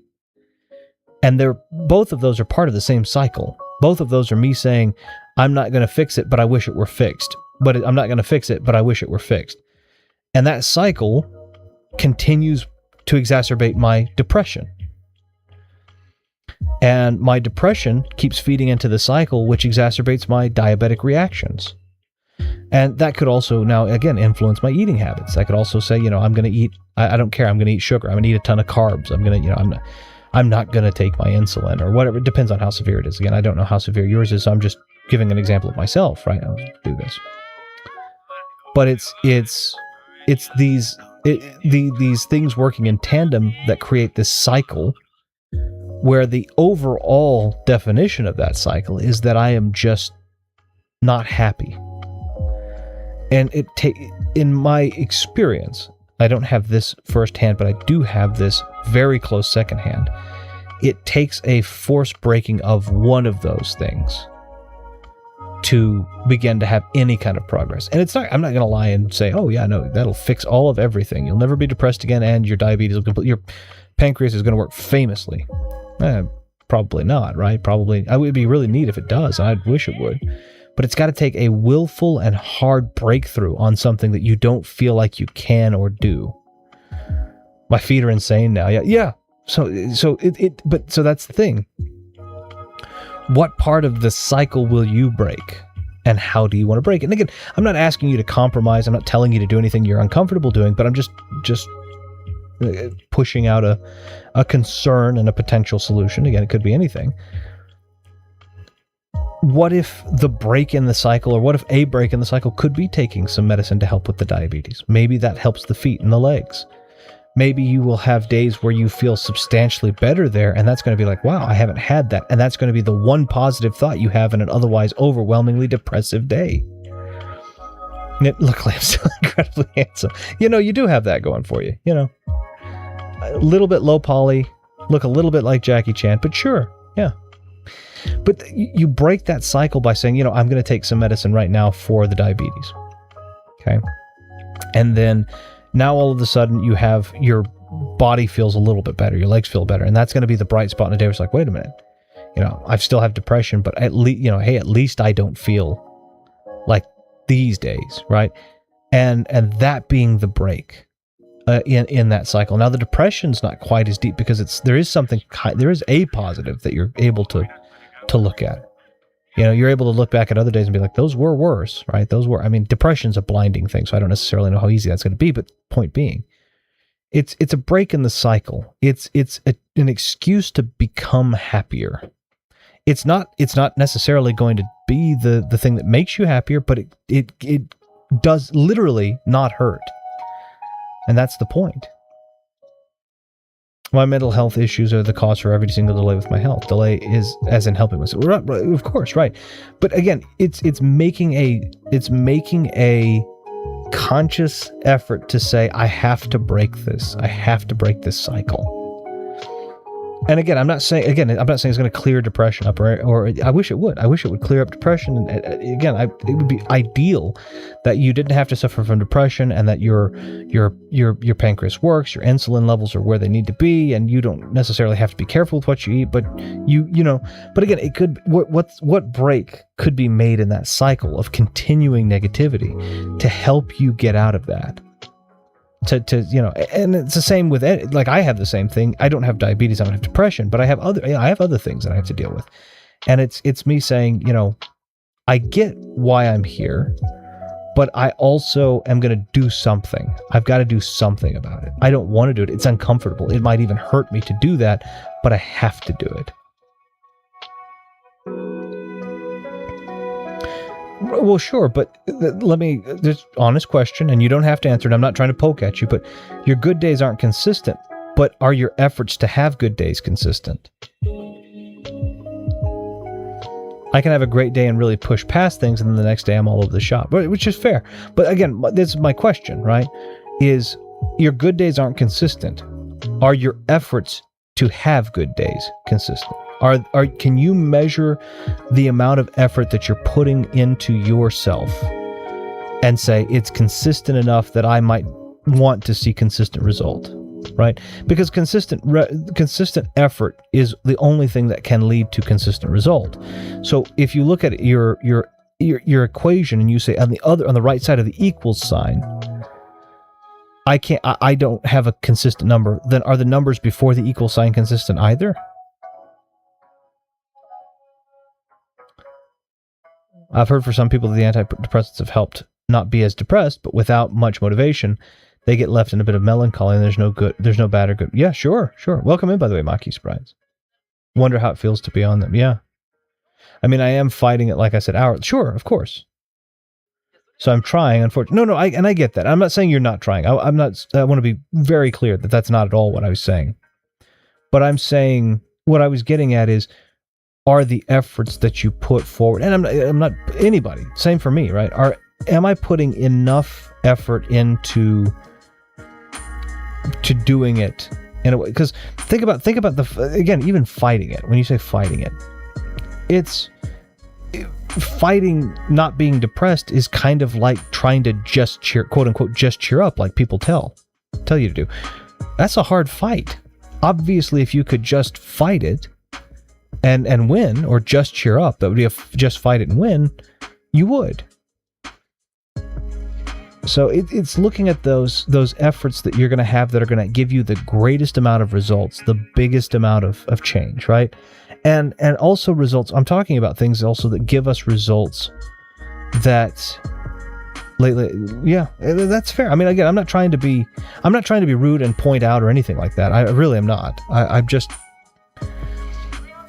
it's the same thing on my side. It's like, I want something, my mental health, of course, sure. But I didn't assume, I don't know what all they are, and I don't want to speculate. It's not polite and not my place. It's just kind of my, but it's like,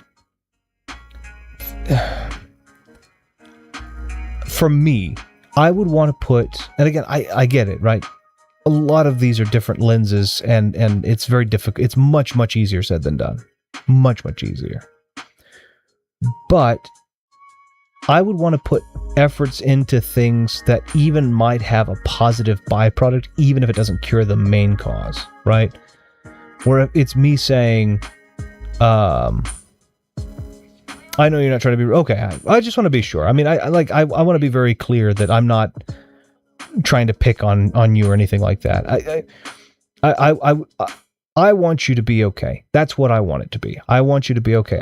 I don't want you to have to deal with being depressed, and one of the things that really bothers me the most is you and I have been talking for a long time. It was 6 years now, just about, and I think it's been about 6 years almost now, something like that. But anyway, quite a time, right?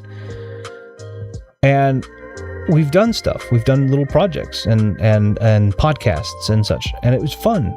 And I've watched your videos when you're making videos, and then now I see that you want to do all these great things, And I know I've seen what you do, and I love what you do. I love your sense of humor. I think I think you've got a great sense of humor. I've had so much fun doing the podcast, just talking, just laughing, just putting it out there.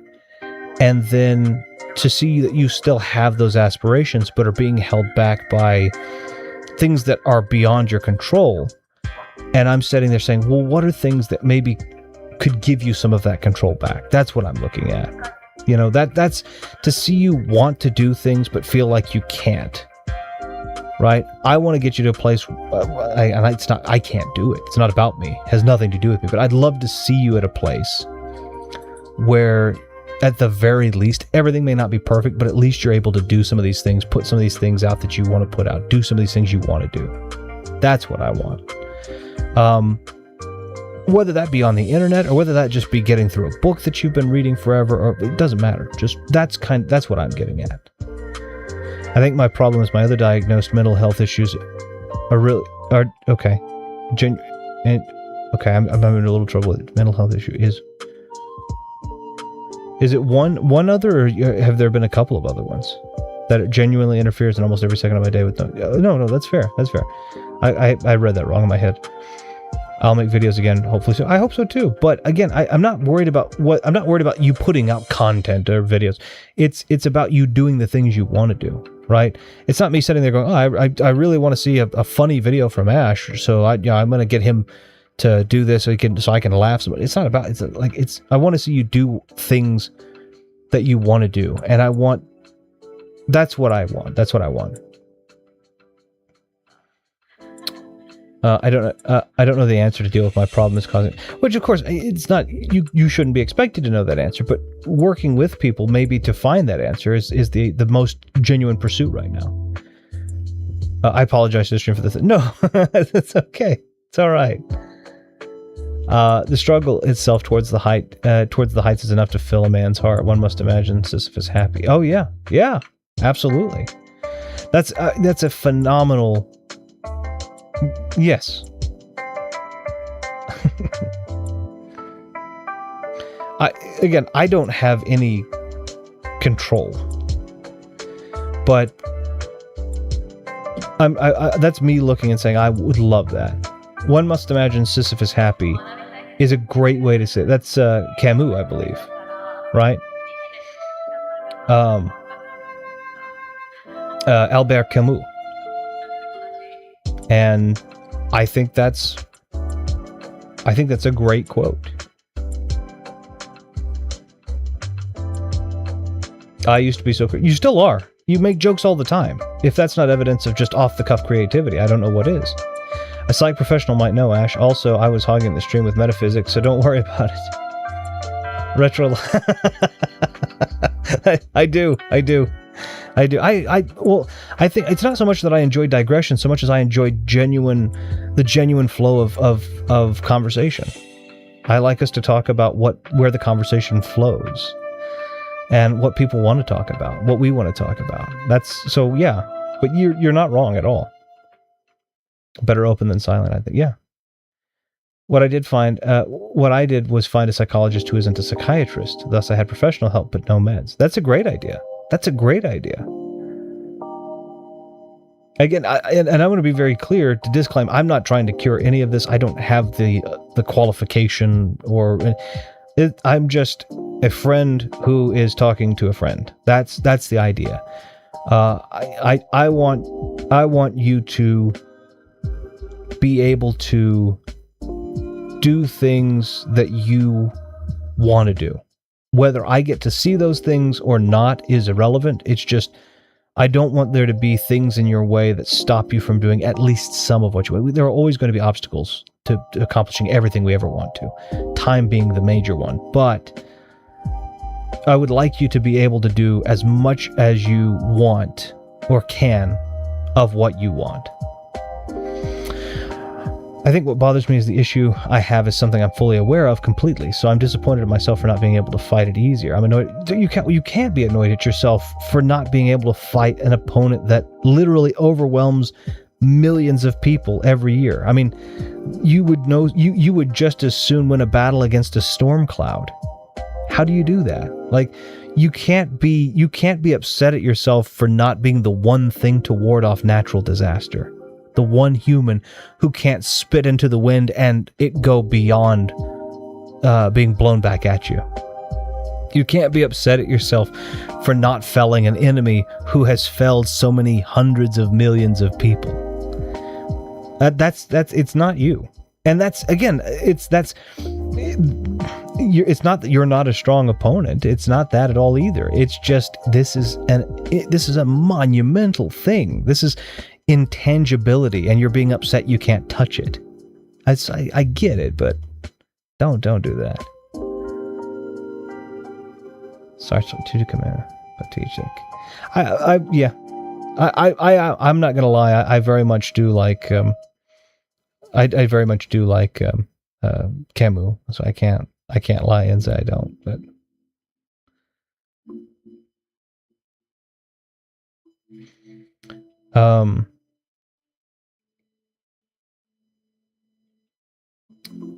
I just know I'm not going to take meds. I know me, it ain't happening, so God knows the solution. Well, I mean, again, and I think like Copyright was saying, you know, maybe finding someone who's not interested in the meds, just interested in talking it through and figuring out and going, you know, maybe that is the idea. Maybe that's the play. I don't know. I haven't gotten much into such recently, but I heard that they were, I think I heard they were at odds recently. I read The Stranger and the Myth of Sisyphus finally, which, yeah, I believe, if I'm not mistaken, the Myth of Sisyphus is where that particular quote comes from too. So, but I understand feeling mad at yourself. I felt and still feel the same way. It comes down to the fact that I feel less upset at myself now. Yeah, I mean, that's definitely not bad. Camus says to accept absurdity. Sartre says to reconstruct meaning from absurdity. Sure, that's fair. I like both. This is why I don't really have a favorite one towards the other. Albert Camus was basically, what he was saying is understand. So Jean-Paul Sartre is someone who is taking, in my opinion, what would be the mathematical concept. I've talked about there not being a such thing as chaos. Chaos is simply the order that we don't yet understand. And Sartre is saying that basically, like, hey, just memorize the new order, right? Understand where at least the aces are in a deck of playing cards shuffled multiple times. Albert is saying it's okay that they're all in that order anyway. Don't worry about it. And I think both of those are perfectly okay. I think those are both perfectly okay. Appreciate the therapy, the 30 quid, the new again, I'm no professional. This is not me trying to be therapist or diagnostician. This is me strictly saying, you're a friend. I want to be able to see you do things that you want to do, and I can't prevent anything but all I can do is be a friend who tries to encourage you to be kind to yourself. To be kinder to yourself, perhaps, you know, to try and seek help where you need to, or you feel you need to, you know, that's really all it is. That's what it is. I want to see you do well in whatever way that means to you. I'd like to see, you know, I'd like there to be a day where you say, hey, I did this, and you're proud of that one little thing. And I don't care if it's just I put out a 30-second video, or I read a full, you know, this book, or whatever it is you wanted to accomplish. You're just proud of that thing. Doesn't have to be a huge thing. That's what I'd like to see. And if you can do it with bigger things, wonderful, even better. Yes, isn't that existentialism? I don't think any one philosophy is right or wrong. I think they could each be correct answers to life depending on the person. Sure. That's, yeah, there's I thought Jean-Claude Van Damme had more realistic roadhouse cakes. Yeah, roundhouse cakes, not roadhouse cakes. Yeah, I think Sartre was more, I mean, that was existentialism was kind of his whole back. I mean, he wasn't, you could argue that Kierkegaard and Kant and to some extent even Nietzsche was well, I wouldn't say Nietzsche as much, because I think Kierkegaard and Kant were more on that wavelength, and I think Sartre just kind of brought it to the modern, quote unquote, modern audience. Not that modern. I think he's been gone since the 1970s. 70s or 80s, I can't remember. The 70s, it feels like. I don't remember. But I just can't accept absurdity. It's like a moral thing for me. The acceptance of absurdity. The acceptance of absurdity is to fail to rage against the dying of the light. You call sudden death realistic? Don't insult that masterpiece of a movie. Copyright. I still remember the helicopter falling straight down inland. But Ash brings up a good sentiment. Who would win in a fight, Sartre or Camus? Camus got that one. Struggling to answer. I also don't know what he looks like, so I'm taking a good guess. Camus would win. In a physical fight, Camus would win. Sartre had a lot of health issues, sadly. So, ironically, I think he lived to be like moderately, not old, but I think he lived to be moderately old. But yeah, he was definitely, he definitely had quite a few health issues.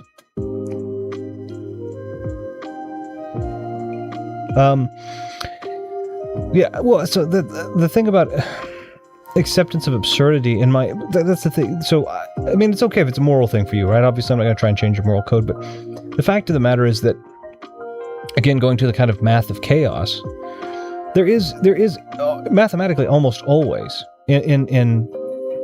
so let's not even talk mathematically. Let me just for a second take some.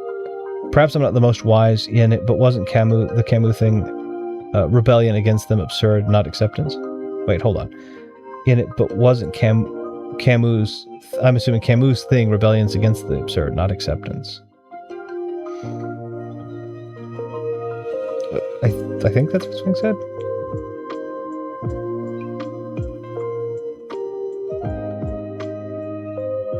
Am I? I don't know if I'm taking that correctly or not.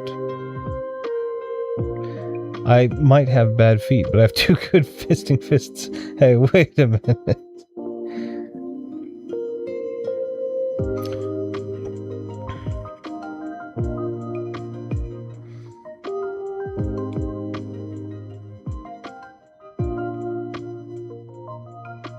Sorry, I'm trying to get everything situated because I play a game here in a second, or otherwise I'm going to be on here forever. So I've got to make sure I've got getting that ready.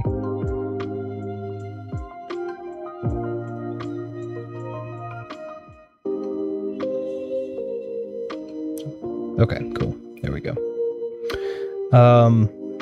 As I understand, it's to embrace your instincts and to live despite absurdity rather than trying to undo absurdity.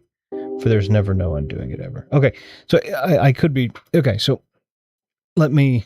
And I'm going to have to get ready to play a game, or otherwise I'm going to be on here for too long, so I apologize. Camus was famous for absurdism, right? This just feels horrible to me. I greatly value the creation of new meaning and people's ability to change their fates. So I don't necessarily... So again, going into the idea of... I imagine Sisyphus breaking the boulder. Right, but then that would be absurd. That's the thing, is that wouldn't Sisyphus breaking a great and giant boulder that well outweighed him, wouldn't that be absurd in and of itself? And I think then you imagining that would be the embracing of an absurdism, because you imagine something that is unlikely to happen as being the thing that might well happen for no good apparent reason.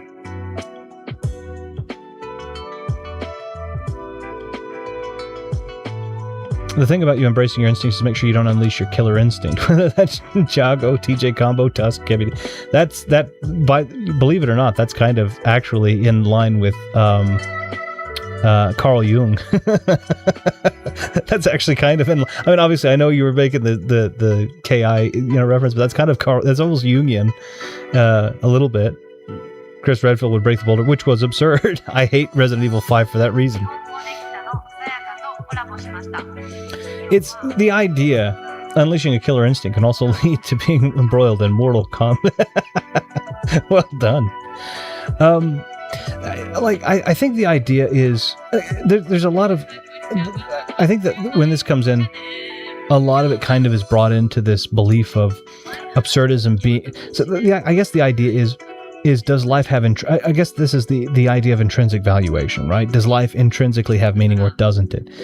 And that kind of goes back into, and Nietzsche was there too, right? But that kind of goes back into, if you talk about Sartre, who is saying, I'm going to extrapolate meaning from that which is chaotic or absurd, that's fine. But the problem with that, in my personal opinion, is that that meaning then is based upon absurdity, which means that that meaning is also absurd. Like if I can't quantify that, if I have to extrapolate meaning from something that can't be quantifiably applicable, can't be quantified or applied all the way across the human condition, then that in and of itself is an absurdity, because it's a completely. My finger slipped. You can see the capital. It's such a sad little face. You may murder my dog. You may take my wife, but misspell Mortal Kombat. It's over. that is one of your absolute tip tops on that. So I understand. But it's the idea. You could argue, I guess, that in having a belief that something is intrinsically meaningful, but not being able to substantiate it across the entirety of existence in and of itself is absurd then for thinking that is intrinsic. And so it's like there is that, you can take that and say, okay, well, I want to extrapolate meaning. That's fine. But it is also absurd to believe that meaning, unless it can be proved, is universally applicable. And then it could also be argued that because it's not universally applicable, that meaning itself is an absurd meaning strictly for you. On the other side of it, you also have absurdity, which would argue that you're embracing the idea of not knowing, and not really able. You may have people that aren't able to extrapolate meaning from that, and in not being able to extrapolate meaning from that, you could argue that it is absurd to live inside of absurdism. But that's not necessarily indicative of negativity. That might be someone who could be kind of. You might define that existence as whimsical. You might define that state as whimsy. I don't know. Delete the channel. I like Smash Bros better anyway. Who am I sharing chat with? I also like it better. Copyright. Uh-oh. Well, there's two of them. We prayed a Viddy. Viddy has abandoned you. He's abandoned his child. He doesn't even reply to me. He just thumbs up. Can you imagine that? You pray to a god who gives you an emoji. Or just, here you go. I don't know. The toast is gone and there never was a Viddy. But I don't know. I think both of them have utility. I think it's okay to extrapolate meaning from things that are but think about it this way. This is where I have the problem with Sartre. And this is not quite the same thing as blatant absurdism from Camus, but just to kind of have it out there. It's, to me, if I were going to pick the most egregious example of Sartre's pull meaning from it, it would be when people do what I would consider to be absurd and pull an absurd meaning from it, which is a child dies of a terminal illness, and people who pull it was God's will, and it doesn't matter what God. Like I've heard this it was God's will or the will of the gods, or it was and that was the intent was to teach us a lesson, and then. That is pulling meaning from something that is absurd, a child dying, right? But that's what they pulled that's the meaning that they pulled from it, right? That is a rebuke of absurdism, because there's an extrapolation of what they would consider to be there's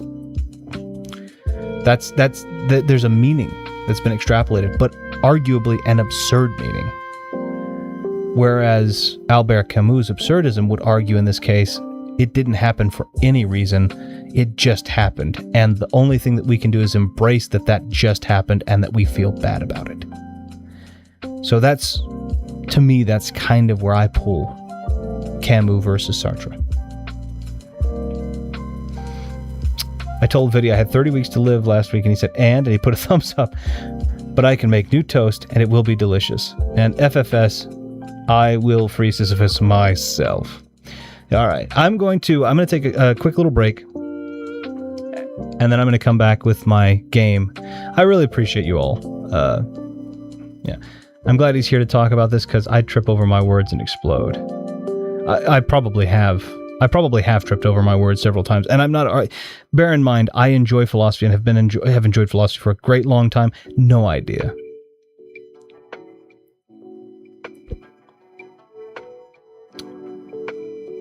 Sure. We can construct a meaning there, but the problem is that we can also construct absurd meanings, right? So again, I agree with you there that we can use that to construct that. We can use that to help increase healthcare and the way that we treat children like that, and to increase bedside manner and the like. But we also have the capacity, and oftentimes do, construct absurd meanings, which then would be a regression back to absurdism. So it is okay, I think, in my opinion, it is okay for us to say that at the end of the day, we understand it's not saying that we can't improve, and absurdism doesn't say that either. Absurdism doesn't say we can't improve upon because of this. It doesn't say we can't learn a lesson from it. It can say that there was no reason for that those children or that child to die, and we just put our hands up, you know. So I agree with you. I don't think Sartre's point was. I don't think Camus' point was that we can do nothing with the absurd. I think Camus was saying it is absurd that would happen, and we must embrace that there was no reason for that. And we can. I mean, obviously there are things we can do with it, but I think his was to try. I don't think absurdism was saying that nothing can be done. I think he was saying there was no reason for this to happen, and we're going to make something up. We're going to do something about it. I think Sartre kind of was in the opposite camp of saying there is a meaning for this. And I think both of them say we can learn, but I think one was saying there was no meaning. Camus' absurdism was basically saying there was no, that's his thing, is he says in absurdism, there is no intrinsic meaning, inherent meaning. That's the absurd. I don't think he was saying we have to throw our hands up and say we can learn nothing from it. That's I guess the simplest I can say. Whereas I think Sartre is saying there's probably a purpose in this that we might extrapolate. And obviously we're going to learn from it, and that'll be, doesn't even game fake. I do have a game I want to play. The Oscars already started twice and he hasn't started the game. How will Conan crash? I didn't even know the Oscars were going on. You better start playing some Fortnite or I won't donate and hope you shout my name out. Yeah, I'd probably not. Thanks to Asher19992 for the $10 super chat. Oh my goodness. I would disown him. That'd be fair. Let me take a little break. I'm going to take just a quick break, a little BRB, real quick, just because I need to get some stuff put together and such. So permit me a little moment, hopefully easy listening to the music, and then I will come back and we'll do some Deathgate for a little bit, and then I will get the heck off. So, yeah, this has been fun, but yeah, let me go ahead and do that. So I'm going to move it over. I believe it is, I have to remember which one it is now. I think it's this one. It's the first time I think I've gotten it on the first time. So let me take a quick break. I really appreciate you all for being here and talking with me, by the way, because what I have been doing has been absurd in all of these conversations. But I really appreciate you for being here and talking with me. I'm going to take a quick break. Please enjoy the music and forgive me for a bit, and then I will be right back. We'll play some Deathgate, and we'll wrap up. All right.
思った通りだ。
Okay, sorry about that. Whew. Alright, we have... Hold on, I've got to catch up with everything really quickly.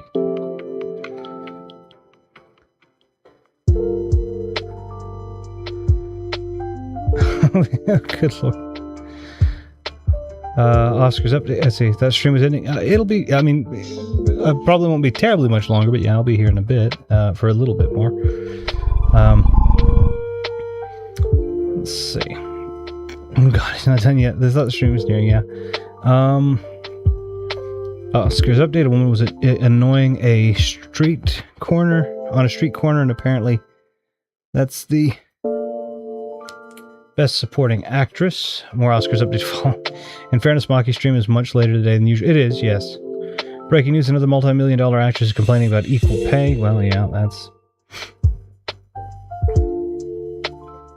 As one myself, I really think the problem is with the promotion more so than equal work, getting paid less. We don't get promoted nearly as often, so that skews the average pay stats. That's true. That's very true. I think there are a lot of factors for that, too, which we could probably work to address a little bit more diligently than we do, but... source my family's anecdotes, and I'm a statistician who reads a study that agrees. Yeah, that's fine. I mean, like I said, there are a lot of different factors in that for sure, but I definitely think that that's part of it. You also have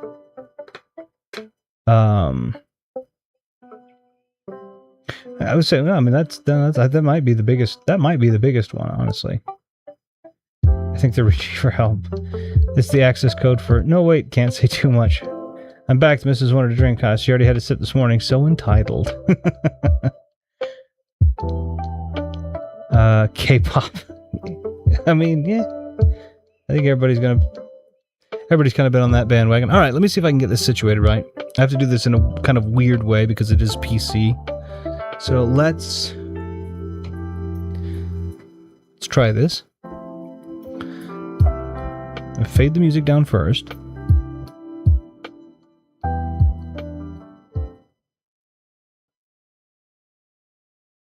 And then I have to switch the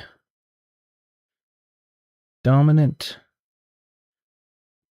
I have to switch the dominant audio over to a different channel,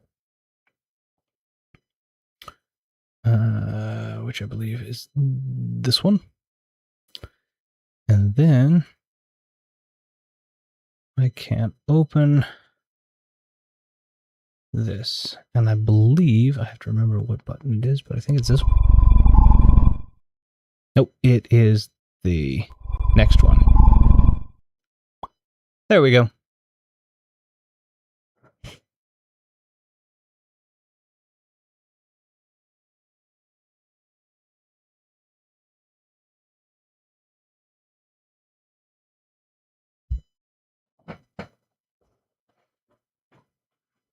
And this is just, hold on one second, see if this will work.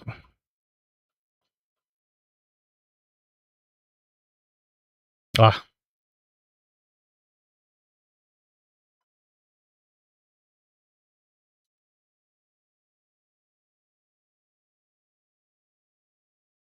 One second.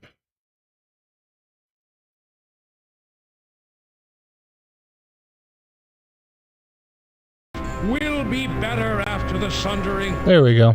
Our followers will live on in the new worlds of air, fire, stone, and water. Our enemy...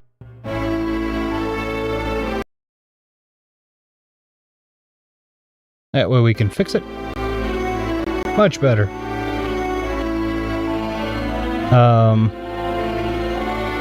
Canada has Pearl Girls in shorts. Okay.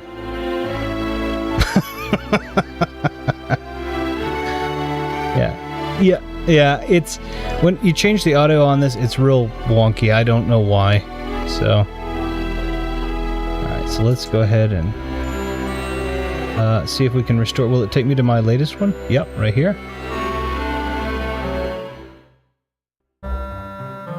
Okay, there we go. Neat. Alright, when we last left off... So when we first came in, I guess, we were... for anybody who didn't get to see the last one... We are Haplo. Haplo is the name of a species, humanoid-style species, called patrons.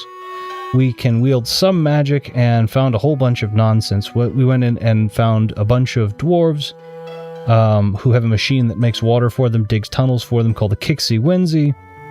There were a bunch of elves that had tried to take that over by faking being gods. We were able to disassemble their illusion and get them arrested effectively. This is one of their ships that we took, and we've taken it now to this place called Skurvash, which is a place for ne'er-do-wells, brigands, and such. For anybody interested in the detailed story, this is a game oversimplified, but this is I think it's a 7-novel. There are 7 novels from this, which are Margaret Weiss and Tracy Hickman, and they're pretty good. So we're going to try... Okay. The whole group of soldiers is gathered in the small quarters to play cards. You can't even fit through the door. Alright, well then. Can I go up the stairs? This ship is quite a bit larger than your one-man craft. Stairs lead up to private quarters and down into the ship's hold. Okay, so I guess not. We're going to go, I guess, into Skurvash. Okay. So welcome to Skurvash, where we've got this little... Look at this little thing. Little doll. The Tower of the Brotherhood looms over a plaza flanked by a tavern and an alley. A child plays quietly to one side. Put my headphones on so I can hear. My monitor's in. There we are. Okay.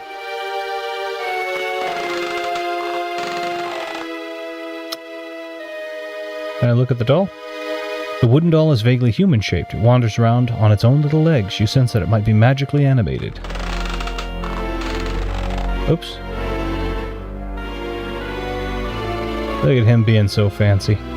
The boy watches his wooden doll walking in circles around the plaza.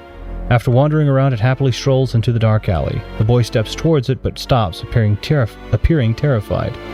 He looks up at you with pleading eyes. Oh, sir, could you please get my doll back? I couldn't possibly go in there. It's far too dark and scary. Okay, hold on a second, because I think... Of course I'll help you, lad. Wait here. The waif smiles and gives you a look of such gratitude that you feel like you've made the right decision. With an intake of breath. Okay, that should be Anne. With an intake of breath to bolster your courage, you turn towards the dark alley. Let me I have to remember what button it is. There it is. We'll go to... I think the music's too loud. Alright, that's a bit better. I also wouldn't mind hearing what I am saying. Give me one more second. I'm going to move back over to the wizard screen for just a second so that I can make a quick change on my... I want to be able to hear what I'm saying also. So I want to see if maybe I can...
Okay, sorry. I was messing around with some of the settings on the back end. I didn't want to cause too big of an issue, so sorry about that. 1 second, and I'll get this going.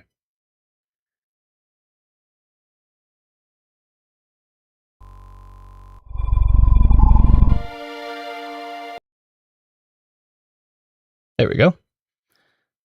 Silent treatment. It's treatable, and it's not lupus. Also, are we back on the wizard and not playing the game? Yeah, I was messing around with some of the sound settings so I could hear. I was having some trouble there. What on earth happened, Retro? Some sort of problem on Retro's end, I think. Can you hear me now? I was working on some stuff. I was trying to fix some of the stuff, so. Okay.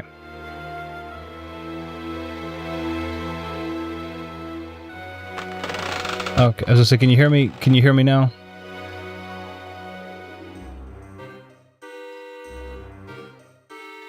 I was testing some stuff to try and have it so that my voice plays through the I was trying to have it so that my voice would play through my in-ear monitors, but I couldn't hear anything, so I had to make some adjustments to reroute the sound. We're all good now. I can hear everything, so we're all good. Sorry about that. All right. I love that it's just this waif. All right, we're gonna go down the alley, and we're gonna take the little. Oops. Well, okay. You wander into the dark alley, chasing after the scuttling toy. Its tiny legs don't move particularly fast, so catching it isn't a problem.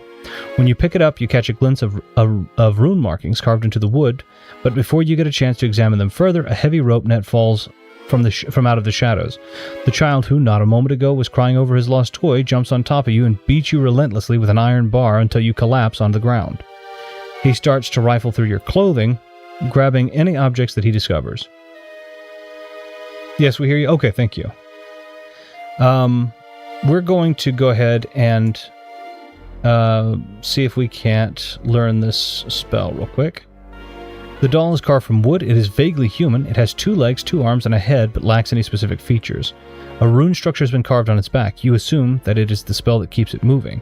You have learned a spell. The street rat is definitely talented at his field. In seconds, he has stripped you of all of your possessions. So, I need to use a spell on the street rat. And I think I can use the spell swap. Cast. While the young thief paws through your valuables, you take the opportunity to hang the swap spell in the air and grab onto his searching hand. His eyes grow wide as the spell takes hold. With an implosion of air, you and the street rat switch positions. Street rat switch positions. Good lord. He crouches on the ground, trapped inside of the heavy net, while you stand above him. The street rat looks up at you in amazement, surprisingly unafraid, but a little desperate. Also, philosophically speaking, all the time I wasn't in this chat, did I exist? You know the whole... you know that whole I'm not in my bedroom, so does my bed exist thing. I mean, technically you existed in all places that weren't here and nowhere at all. You didn't exist in the one place we could verify, but that means that either you didn't exist or that you existed everywhere that we could not identify that was not here. So, yeah. Street rat, wait a Latin, yeah. It's the way from Game of Thrones. Schrodinger's Vidi. I've not seen Game of Thrones. I've read books, but I've not. I've read the books, but I've not seen it. This is a cool little game, by the way. For anybody who's not played it before, this is a really neat little game. Okay. You're a wizard. A wizard hasn't been seen in Skurvash since far before I was born. Why are you here? Never mind about me. Who exactly are you? And don't give me the helpless waif story again. I'm not helpless. But I am without parents, if that's what you're asking. I've carved out a life for myself from the streets. I use scams like this one to stay alive. I know all of the dark and secret corners of Skurvash. If you're here looking for something, you'll need a guide. I can help. If you're new to this town, you'll get nowhere without me. Let me go, and I'll help you. Ash prayed to you while you were gone. I must have missed... You did miss... I honestly think you did miss some good chat for sure. Oh, did I miss Ash already? Who will pray to Viddy now? Did Ash leave? I didn't see that. If he did, I'm sorry. What was that little eye roll? If I'm not in chat, I'm prayed to. You were prayed to. You were actually prayed to. Well, look, watch this eye roll here. It's him taking in the net. Why should I let you go? You pounded me with an iron pry bar. More likely I should just kill you and be done with it. If you wanted me dead, I'd be dead already. A wizard doesn't waste time. I think you need me. It's an overgeneralization. Release me and I'll help you. Maybe the wizards you've met don't waste time, but I've got nothing but time to waste. Okay. Let me out.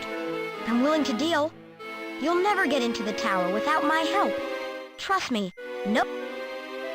Oh, okay, alright, fine. Can I take the net off of you? You lift the net off of the child. Some hidden pulleys draw it up high into the shadows of the alley. True to his word, the street rat doesn't run off. Instead, he produces everything he stole from you. Then, shuffling down the alley, he flips aside a greasy blanket to reveal a hole in the wall. He enters and motions you to do the same. I'm assuming this is the hole? So this is his little house? Oscar's update. It's pronounced whoa, what, Mike? Frankenstein. Okay, alright. You were making a reference. Thank goodness, because I was sitting there going, if they were sitting there going, that's what this is, I'd have been upset. Frankenstein. There we go. That I can appreciate that.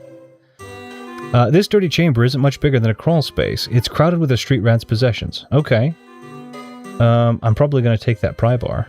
You snatch the iron you snatch the iron bar from the ground. It's no stranger, as the street rat formally introduced it to your face back in the alley. When the boy sees that you've taken it, he starts to say something, but stops and looks very embarrassed.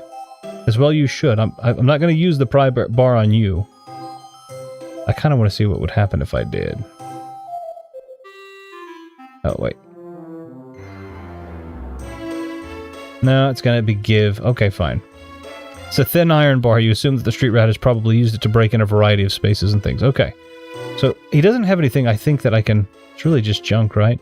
The piles contain a wide variety of junk, none of it particularly valuable or useful. The street rat must be keeping it for reasons you can't imagine. Probably. No. I'm willing to help you. But first I want to know what the job is, and what's in it for me. Happening right now, aside from the Conan opening, so far it's not very funny. That doesn't surprise me. And a list of... Conan used to write for, like, The Simpsons, right? Back when The Simpsons were good. So Conan's a funny guy, or can be a funny guy. Beyond that, eh. Street rats being honorable is always desirable. Aladdin could learn a thing or two. Sure, yeah. In it for you. I just let you out of your own trap. Don't you think that's enough? No. I appreciate you letting me free, but if I'm going to risk my life on whatever job you have planned, I need a cut. And if you're going after what I think you are, there should be plenty to go around. Yeah, but what... Okay, what about... How's your life? I don't think so. See if I can just tell him no. Without splitting the profits with you, thanks anyway. Very well. When you've decided that you're lost without me, you can come back. My offer will still stand. Okay, so I try to see if they can mess things up, but it's like, alright. Yes. If you help, I'll give you a cut. Now, give me some information. What do you need to know? Okay, What is the Brotherhood? What does it do? and we know kind of what they did. We've actually... At least you must have heard about them. We've read the book on the Brotherhood Tower. Is a guild, much like craftsmen or merchant guilds. Only it is a fellowship of skilled assassins. Unsolicited plug, I recommend Twisted by Star Kid, like Wicked, but unironically better. Information network Okay. reaches into all the nations, human and elven. It's for Jafar instead of Esmeralda? Okay, that's... I mean, that's neat. Employs all races without prejudice, even in times of war. How do you get inside the tower? Always Viddy with the song, Members, which I love. I think that's great. I've examined the exterior, and I haven't found any entrance. But I've thought about this. Only the members of the Brotherhood can get in. So the answer is to become a member of the Brotherhood. Okay. You're new. Nobody knows you. you might be able to pull off something like this. As it happens, a member of the Brotherhood, hangs out at the Devil's Workshop. He was orphaned at 33. And he's actively recruiting. It's not easy to catch his eye. I mean, it's not fun because that's technically still a thing, but it's not the same, yeah. How do I get this Hugh the Hand to sponsor me? Hugh is looking for only the most talented thieves and murderers. You'll have to do something extravagant to catch his eye. Well, I'm no good at stealth, so I guess murder it'll be. Perhaps if you stole something rare or valuable.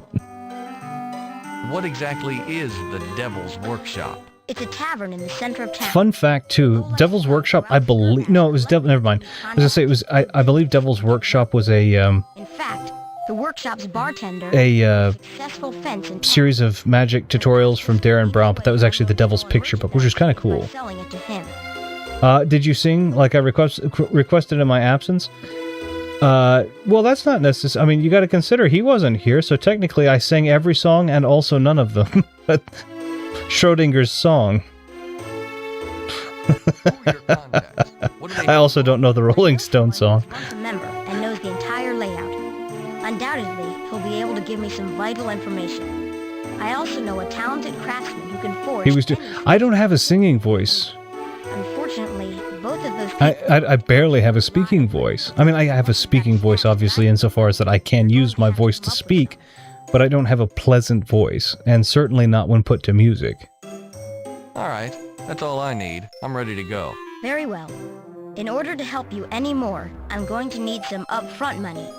If you get some, bring it here, and I'll get to work on getting the information and tools that you'll need once you're inside the tower. I could have rewinded the stream to see you singing Sympathy for the Devil. I don't know that song either. Hear you, not see you. Most of the songs that I know are songs that don't have lyrics. A lot of what I like is classical music and soundtracks. So I'm not great with lyrics on a lot of them. No, don't get me wrong. I have some. There are Ozzy songs, but Ozzy had this really high, throat sing thing that I don't. Ozzy's voice was much higher than mine is, so I can't. It's very difficult. Very difficult.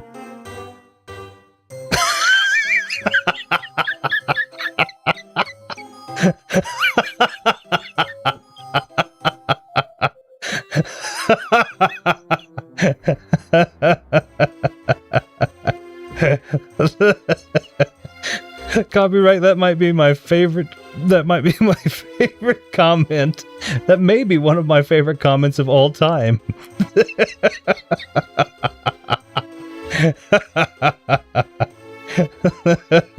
That might be one of my favorite comments of all time. Oh, goodness. That's funny. That's really funny. Oh, man.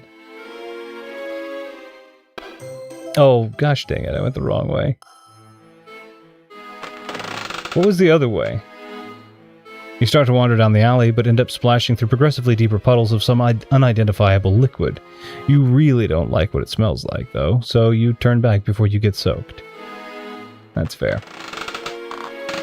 Can you sing Rap God by Eminem? I've heard the song, I don't know the words. Quantum Mechanics certainly got you. It was a mixture of the insult, the game reference, the insult, and the grumpy little emoticon that got me. Those three things put together.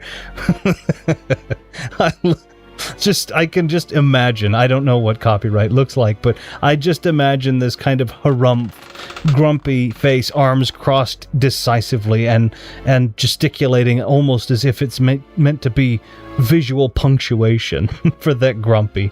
It was very, very. It was great. Okay, the sign hangs over the tavern's only door. It reads the Devil's Workshop, so we're going to go into the tavern.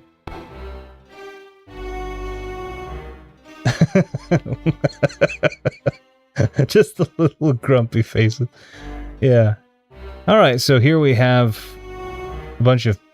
The Devil's Workshop has a large, dirty common room populated by people you'd never want to meet. Let's go talk to all the people I don't want to meet. The two men look at you and then at each other, then start laughing. One of them takes out a sharp knife and fingers it. You decide to leave them alone. Okay? What do you want? No, cancel that. I don't want to know. All I want is for you to get away from me. I've no time for all of you amateur cutthroats and gutter snipes. Leave me alone. Okay. The devil mentioned again, and he has a workshop? Yeah, it's this tavern. Alright, let's go to this guy. Yes? How can I help you? Give me a drink. Certainly. Do you have any money?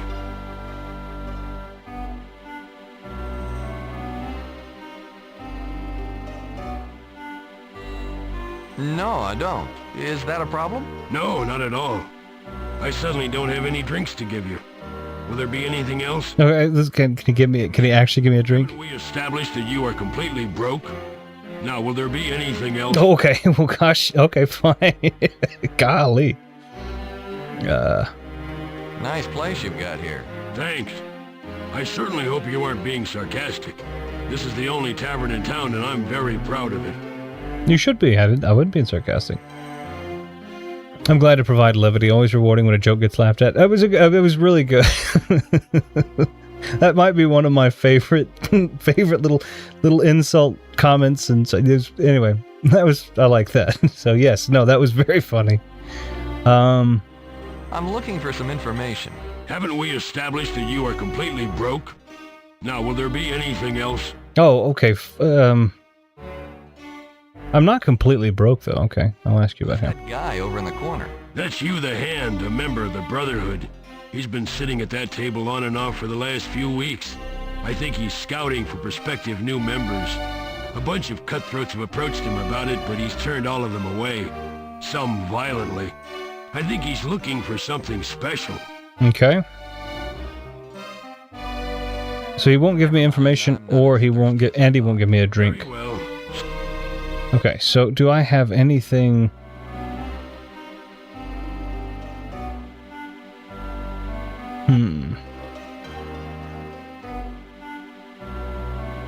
Okay, let me talk with a kid really quickly and see if he can help me.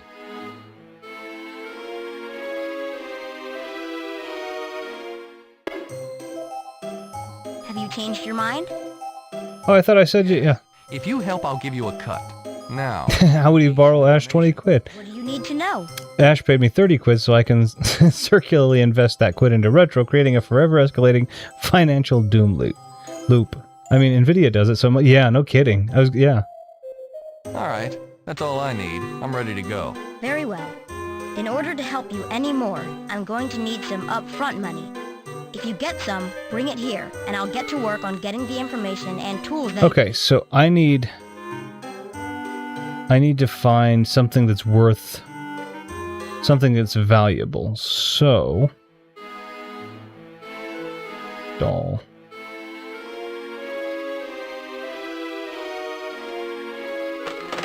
What do I have that would be worth any kind of money?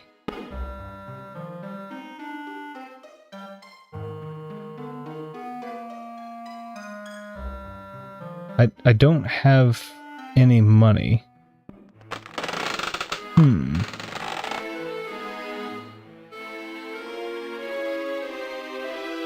The house looks expensive, more so than even its closest neighbors, but it's also abandoned. Okay. The door is securely locked against people just like you. The merchant's... okay, so I can't go into it. I don't have anything of value, and I don't have any way to get anything of value that I can think of.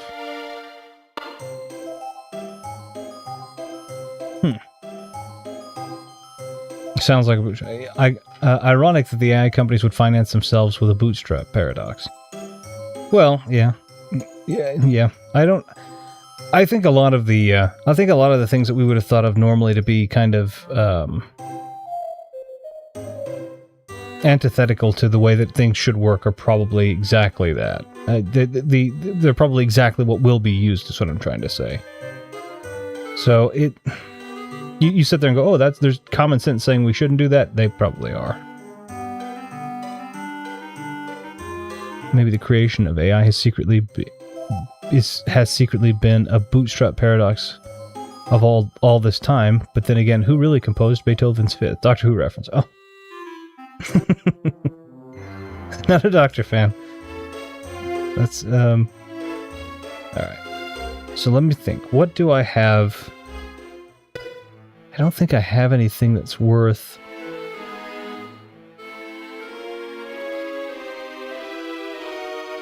Maybe the dwarven map would be okay? Maybe I could show him this? Hey, I collect everything. And even I don't want that. Okay. It's a geological survey map of the continent of Drevlin. It shows the location of all major mineral deposits. The other side is smeared and sticky, so you try to ignore it. Okay.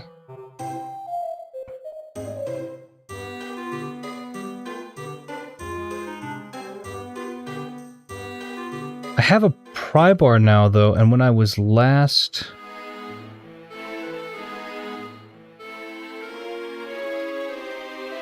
Can I go back? Let me go back to my...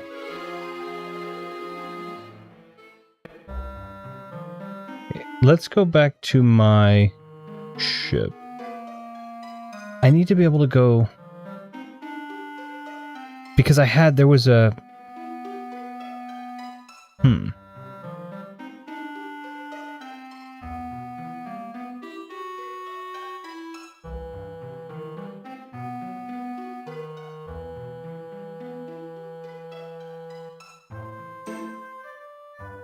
Let's see. There we go. I was trying to figure out how to get down here because I was like, wait a minute. I know I can get... this is what I couldn't get into this last time. So now let me try this. There we go. Okay, good.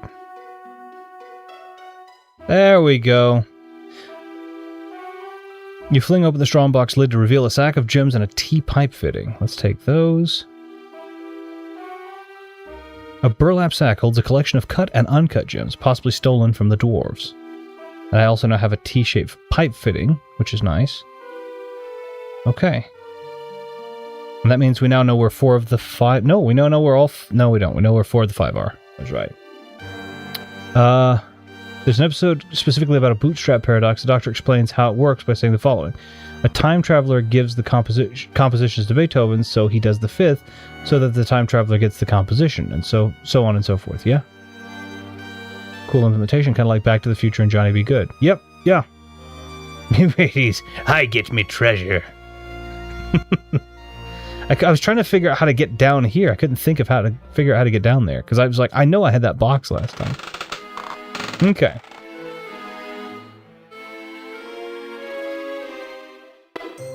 So, You're on the right track, but stolen jewels won't do me any good. You might try to fence them for some cash. Take them to the Devil's Workshop. The barkeep might be able to help you. Okay, so that's fine. I can do that. We will go here. Shiver me curses. Nice. Okay, so we're going to go ahead, talk with you. Yes? Hold on. Never mind. Very well. Okay. No, I saw it. I saw what I needed to do. Yes? I've got something that I want to sell. I'd be happy to take a look at it. Let me see. These are dwarven relics. Where did you steal these? They'd be worth more if there wasn't a glut of dwarven artifacts right now. You plop the sack of jewels on the bar. The bartender's eyes grow as wide as saucers.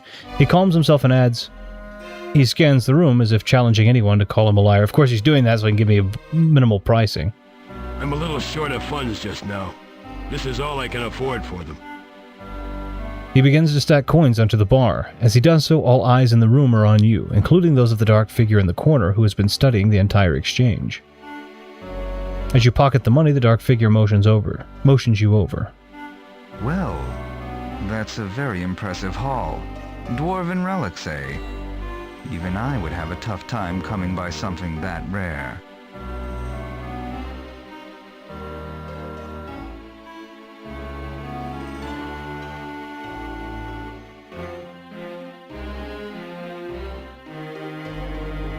What's it to you? I like you. You don't reveal too much in casual conversation. Let me introduce myself. My name is Hugh the Hand. I represent the Brotherhood and I'm currently recruiting new members. I'm impressed by your style. Would you be interested in joining?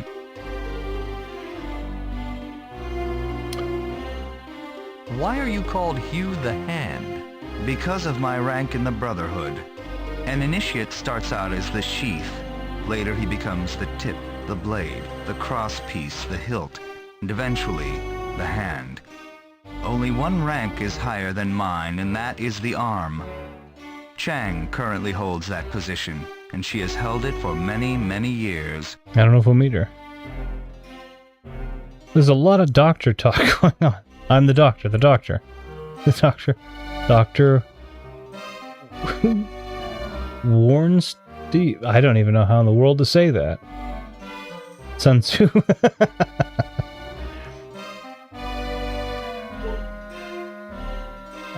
Okay. Of course I'm interested. What low-life cutthroat wouldn't be? Very good. Now you are still very unproven. The theft of the dwarven artifacts was enough to draw my eye, but you're not blooded. I'm going to require a contract before I can apprentice you. Okay. Who's the Just gonna get straight to the point on There's a that. merchant who lives on the edge of town. He has angered the Brotherhood. He's overstepped his authority and must be eliminated in order to set an example for the rest of his kind.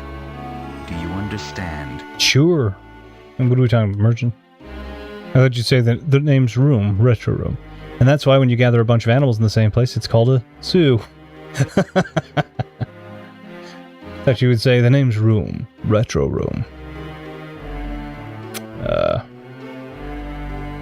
Alright, I'm on the job. Very good. Remember, when you have finished, bring back his amulet.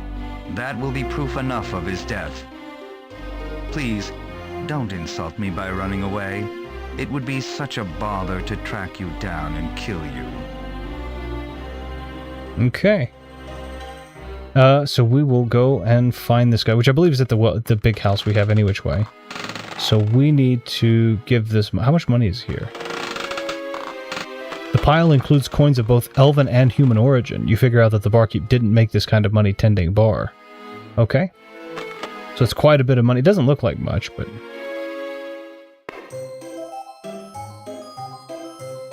I take it that this means you've decided to cut me in on your operation. Smart move. I'll use this money to commission some special tools and score some useful information. Which Bond do you or can you sound the most like? I don't sound like any of them. You've got Sean Connery, which always had that kind of, you know, he was Scottish playing British, so he always had that kind of like slush to it. So it was always kind of this, you know, instead of a s, it would always make a sh sound. Then you would have Pierce Brosnan, who had he was Irish playing it. You have Dalton, who I don't sound anything like. You have Daniel Craig, which I don't sound anything like, and then you have I can't think of the other one.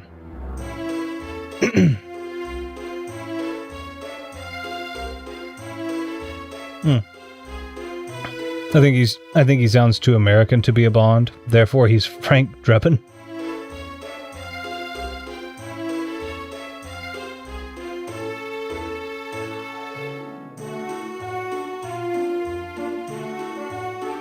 I mean, I could try. I don't think I'm any Leslie Nelson either, though. But I do love it, like the Police Squad type stuff. What was the woman's husband's passed away or has jumped out of a window, not passed away, jumped out of a window, and they come in and she's, I don't want to hear any more questions. Sorry for the inconvenience. We would have come earlier, but your husband hadn't died yet. Like stuff like that I do really like. Yeah, Pierce Brosnan was difficult because this is an Irish man trying to sound like a... It's not Pierce Brosnan's not the other one. Pierce Brosnan was Irish. It's Timothy Dalton. Hold on. Sean Connery, Timothy Dalton, Pierce Brosnan, Daniel Craig, and Roger Moore. Roger Moore.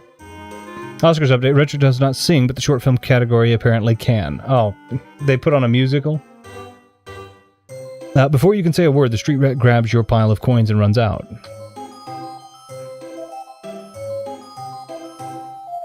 I got him. The information and the lockpick. Nice. Tell me about the lockpick. Tell me about this lockpick. It's custom. There's never been another made like it. Look at it. The lockpick has been designed to open any type of lock, no matter how complex.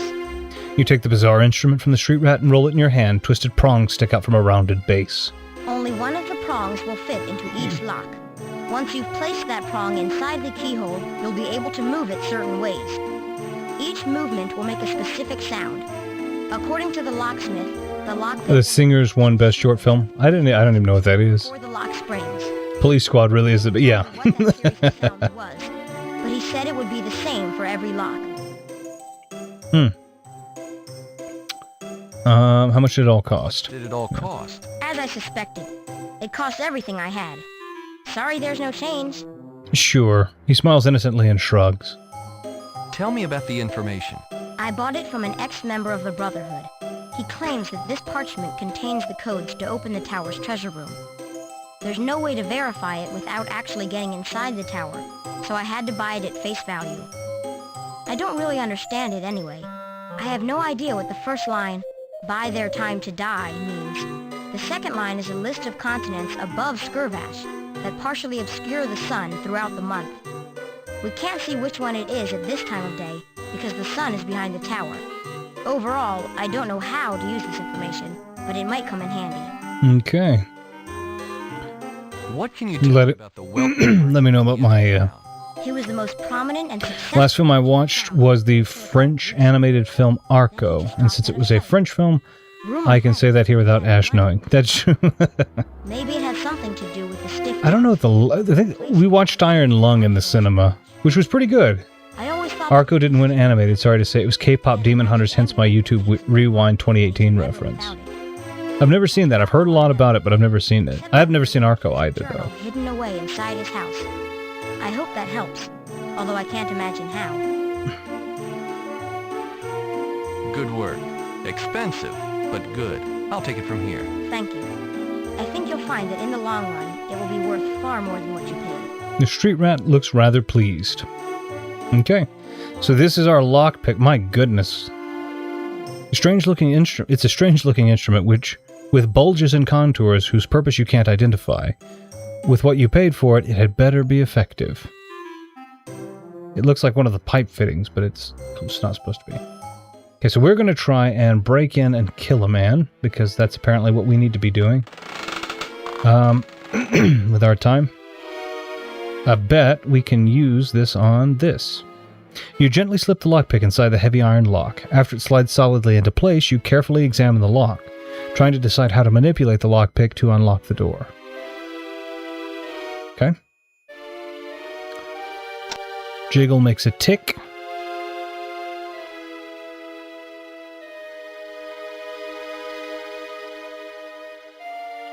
Push makes a clack. Turn makes a thunk. Yeah, the lockpick produces a thunk. You must have done something wrong. The lockpick failed to open the lock. You remove it. You remove the lockpick and contemplate the situation. Let's try again. Okay. So jiggle. Nope, sorry. So it's basically just one of these.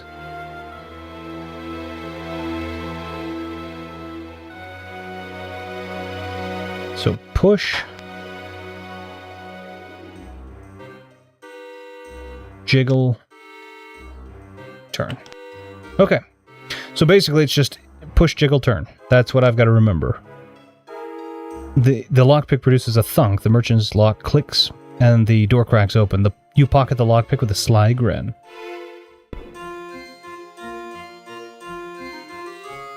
Okay, let's take this poetry book.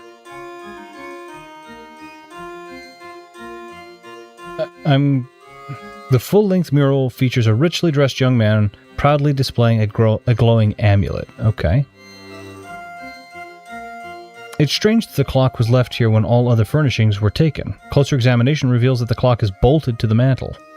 You also see that the only moving part is its one hand. It has no winding key, no gears or wheels, and therefore, as far as you can tell, no way to keep time.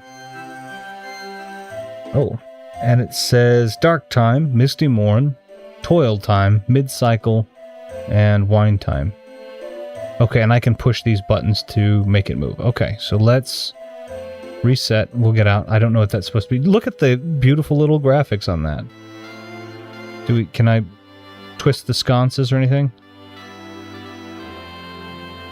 The fireplace is made of irregular but expertly fitted stones. A full-length mural hangs above it, a broad mantel. Okay. Not sure what the buying their time to die phrase means, honestly. Well, let's read it real quick. Why not? There are 2 lines of text on the inside. The first reads, buy their time to die, and the second line reads, Sharthia Hestia, Shigra, Eulandia, and Aristagon. Perhaps it's an advertising flyer for the Brotherhood? I don't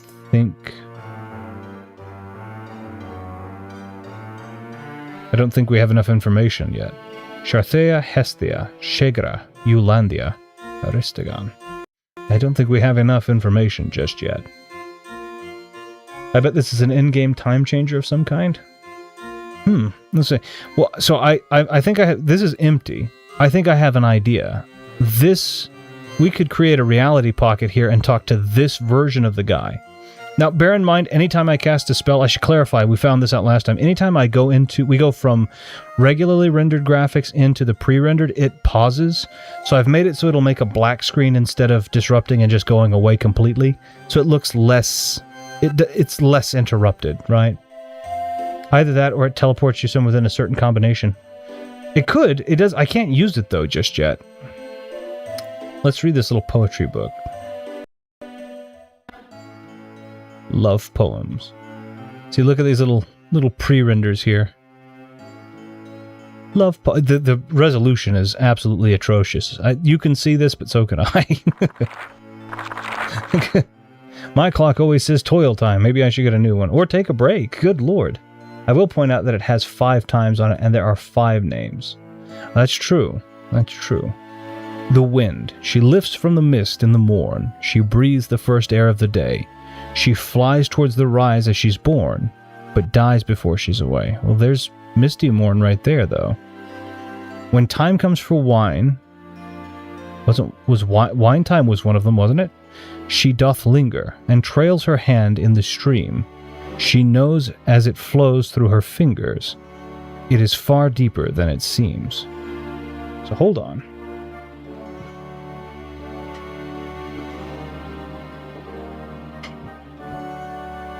Grab a little booklet, that way I can jot some of this stuff down, because I think all of these are possibly relevant.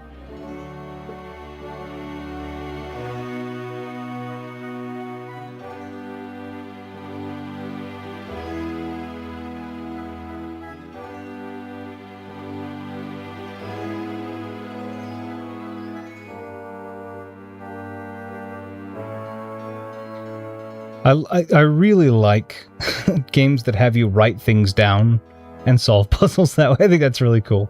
I don't know that it's necessary yet, but I think it is. Love poems? Quick, I need to write these down for my next date. Wait, I don't have a date. But you could. These are kind of pretty, too. These are nice. Beware of the rare time she toils. She wears down the mountains in her path. The friends she depends on are loyal, but all else should fear of her wrath. That doesn't sound like a love poem, though.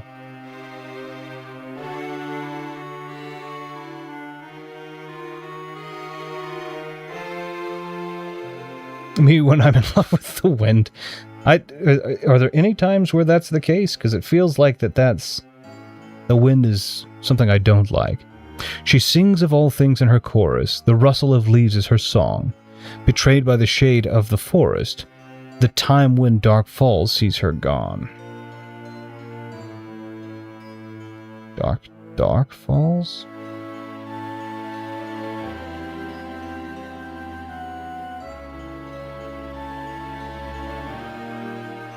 Okay, Cancer is boring.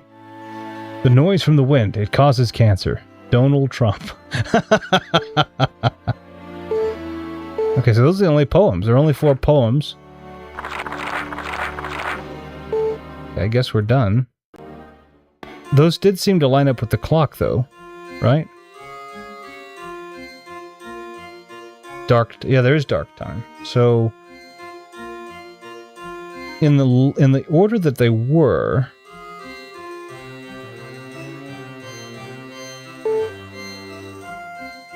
it was Misty Morn.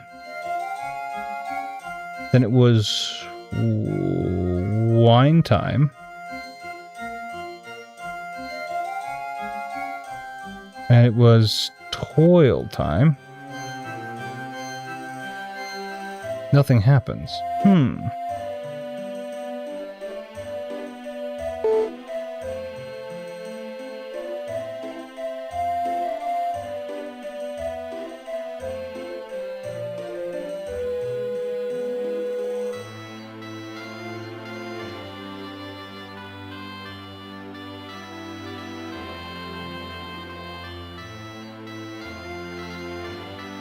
It's only 3.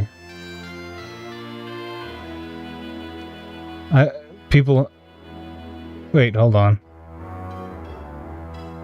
I don't know. People have hard-ons for the weirdest source DeviantArt? I mean, I guess. I don't know.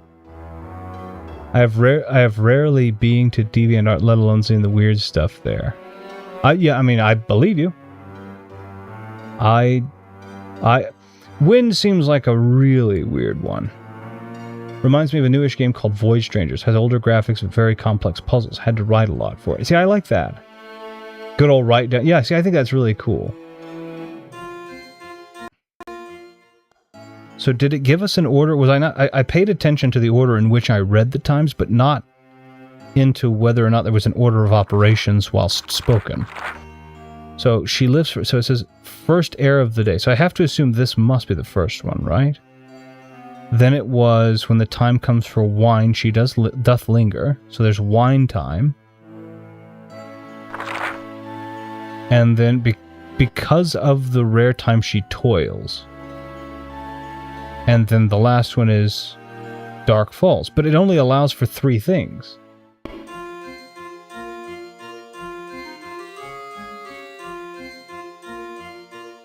Careful, you're on the same side of time the whole time. Forward or backwards on a wheel can... Yeah, that's a good point. See, so here's the thing. I have... These don't align... What if it's reversed? What... Because... Think about this. If I turned this up... You might be onto something. Or if this... I think this is what you might have meant. Or what you might have been alluding to, not meant. This would only align with mid-cycle. Right? So I would treat it backwards. This would be... If this were upside, this would be dark time. This would be... So this isn't the pointer. This is the pointer. Let's try it. So Misty Morn. Pointer. Wine time. Pointer. Toil time.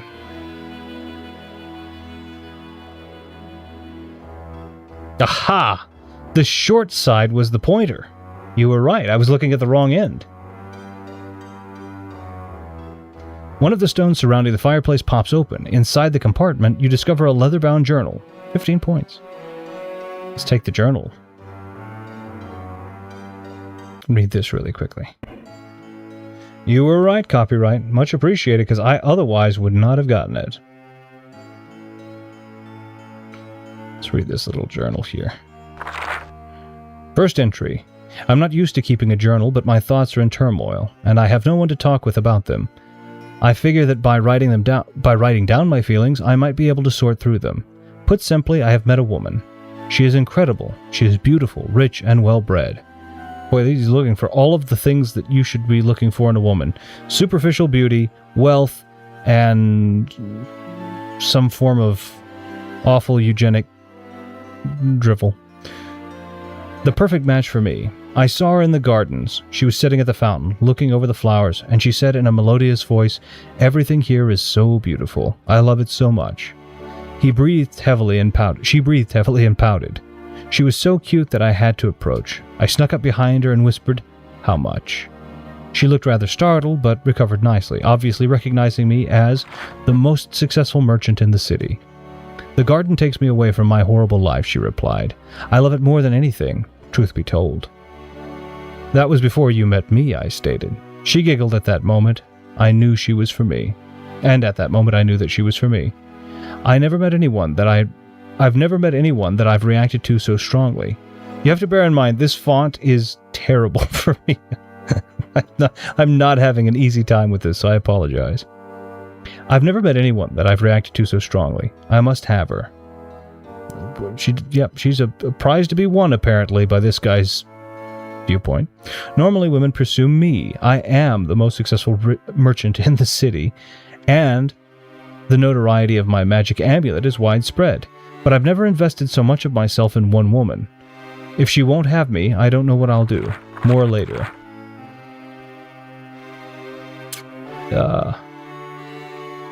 It's very complex. Spent 4 hours and some sanity on one puzzle. It's fun to solve, though. That's good. This journal guy has a better love life than me. It's okay, though. We don't know how long it took this guy to get to this point. And he got lucky because he met somebody who wasn't just immediately repulsed by the fact that he was like, "Ooh, you're of good stock." You know. It's hard to recommend games to others at times, though, as I'm unaware what they like, but Oscar's update, one battle after another is not an original screenplay. Still playing limited sessions in my local cinema, and I've not seen it. She was so cute that I had to approach. Never say that around a woman. It's really creepy, unless it's a mixer bar, etc. I guess. I don't know. I'm old-fashioned. Like I very much like to journal and to write and to.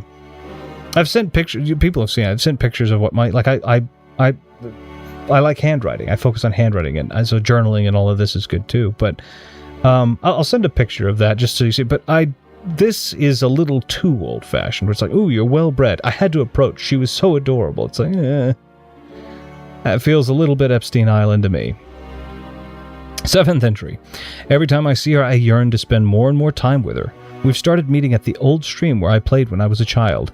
It makes me so happy to show her my old haunts. Taking her across the stepping stones was an absolute joy. She would only walk across while holding my hand. She was terrified of getting her dress wet. Each step took her further away from the shore, and by the 5th, the last, she collapsed in my arms. I'll have to take her back here more often. You can see what I'm saying. 11th entry. Deirdre is beginning to open up to me. It took 11 entries for Deirdre to even begin to open up. Beginning to open up to me. Her life, although not quite the horror story she believes it to be, has been hard. Her father died when she was young, and her mother remarried a cruel man who tries to control Deirdre's life. He doesn't care about her. He only thinks about her dowry and what she is worth. He wants only to preserve her value as a marriage object. She doesn't remember much about her real father. She does recall that he used to read her bedtime stories when she was very young. One especially caught her fancy, The Bouncing Beans. When I told her that I was read the same story long ago, she smiled so sweetly that it warmed my whole day. See, that's kind of sweet. And, she's not just an object, and it warmed my day. That's sweet. The rest of this has been kind of weird. I watched with my brother and friends this week. Loved it. Oh, nice. I get the feeling Ash would have a lot to say here for these poems. Yeah, probably. BRB, no worries, Viddy. I must have her as my wife, regardless of her penny-pinching stepfather. He may ask for the world, but I will pay it. 20th entry. Her stepfather has cloistered her away. It was obviously his plan to allow her to be with me just long enough to whet my interest. And now that the relationship has progressed, he has snatched her off and is demanding a wedding. I certainly don't mind the idea of a wedding. I made that decision long ago, but I do object to his keeping me away from her while he decides what the dowry will be. Undoubtedly, he is poring over financial records, trying to calculate how much he can safely gouge out of me. All I can do is wait. The waiting is driving me mad. I can't concentrate on my business. I'm useless for any task. I've repeatedly asked your stepfather if he has come to a decision, and each time he sends me away without an answer. The last time he bellowed that he would send a messenger when his decision was made, and that I should stop bothering him in the meantime. So what can I do? I wait and I wait. 22nd entry.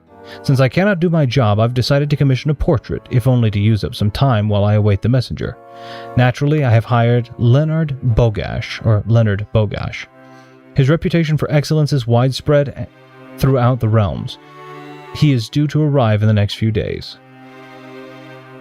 I thought I heard the fire alarm. Must have been a quick sound test. Oof, no good. Tornado siren gets me every month when or every month at 11 when on a random Wednesday. Tested every month at 11 on a random Wednesday. Retro Room audiobook win? The way that I read, I doubt any time. 23rd entry. The portrait goes well. Leonard has lived up to his reputation. However, the endless hours of setting do not take my mind off of my prospective bride. Instead, the modeling just gives me more time to dwell on missing her. I expect the messenger any day now. According to her stepfather, I am to give the dowry directly to the messenger. Only after he delivers it will I see my darling Deirdre again. I argued about handing over what I expected to be a fortune to a stranger, so we agreed that the messenger would identify himself with a few facts that only my fiancé and I know. Then again, I would have agreed to anything to hurry the old coot up. Yeah, this is all very sweet stuff in the book. I just really don't want someone saying, you look so attractive, so I'm invading your space. I guess it's a fantasy anyway. I'm not that attractive. Never, it has happened once. Well, don't be down on yourself. I agree with what you're saying. I understand that, but I wouldn't be down on yourself. Obviously, again, I don't know what you look like, and I'm not going to make I wouldn't make a judgment on that regardless. It's not my place, but I wouldn't be down on yourself about it. I agree with you in any circumstance. It would be inappropriate for someone to say, I think you're cute, therefore let me get into your bubble. I agree with you. This game was 1994, and it's, yeah, it does. But I think these writings are also supposed to emulate times even previous to that, right? So it's, we'll see. I'm sorry that did happen to you, though, copyright. 24th entry. The painting is done, and still the messenger hasn't arrived. I wonder if that man realizes the pain he is putting me through, or if he even cares. 25th entry. The messenger has finally arrived. After confirming his identity, I gratefully handed over the obscure sum that Deirdre's stepfather demanded. It will take quite a few years to regain that amount, but any amount would be worth it to end my torment. Deirdre is due here at any time, so I must end this. Okay.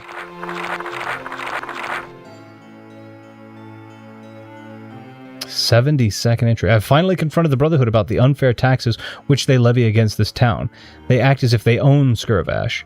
They've been a thorn in my side ever since I arrived here. Thus far, I've given them no reason for taking action against me, but now I'm a little worried that I have provoked them with my talk about unfair taxes.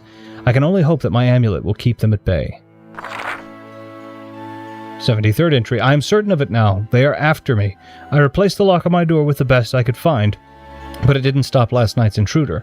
If not for my amulet, I'd be dead. I'm getting out of here. Sooner or later, they're going to figure out how to neutralize my magic, and when they do, I'm done for. I'm packing up everything I can carry, and I'll be out of here tomorrow. Alright, so we've read the entirety. Okay, so I think we just need to see what this guy's up to.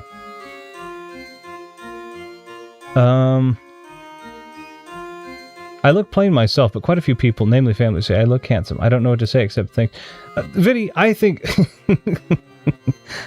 I honestly, I think you to me exude quiet confidence. Maybe that isn't what you feel, but you do. You exude quiet confidence and approachability. I mean, I can't speak on the attracted as a woman might be to a man or whatever, but I can say that I think you have a very approachable nature about yourself.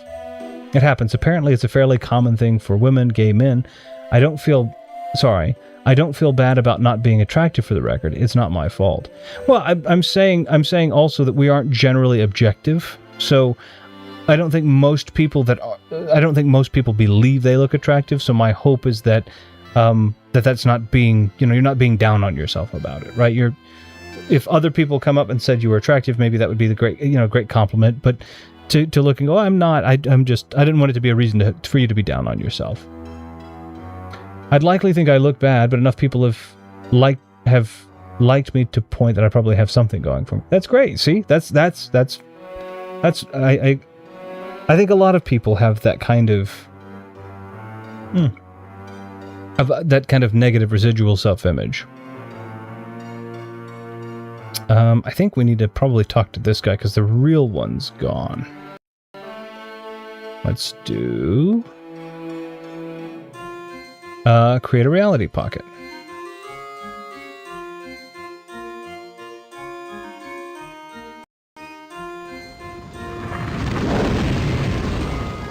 You form the spell in the air. The glowing line floats over to the mural and sink into the surface. An uneven circle, like a hole in the painting, pulls back from the center to the frame, leaving something like a doorway into the scene. A figure stands uncomfortably in the center of an artist's studio. I'm told confidence and casualness are keystones in attracting people, even despite the looks. Perhaps there's something to that. Of course. I mean, I can't say. I'm older. I'm older. I'm married. The person that is attracted to me is the only person that I need to be attracted to me. So I'm perfectly okay with that. But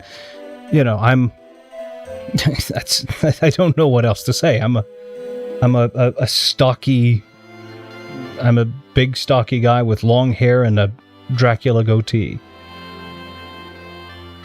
Not goatee. Van Dyke is what it's called. So. And somehow through all of that, I am, I found my wife, which, if you've seen her, is absolutely gorgeous, in my personal opinion. Quite confidence. I'll try and hold on to. I mean, you really do. You really exude approachability in a great way. So I think so, but I'm not sure if I'm that confident a person. I'm told my kind and sensitive nature would attract a woman, but I feel I somewhat lack confidence, maybe even charisma. I think you have a natural charisma, but I think that I think you have a genteel nature, which I think is a great thing. So, if you've ever been in theater, portray a character who is yourself, except more confident. Either that or beer. Being slightly inebriated without being drunk apparently helps most people be confident. I actually have a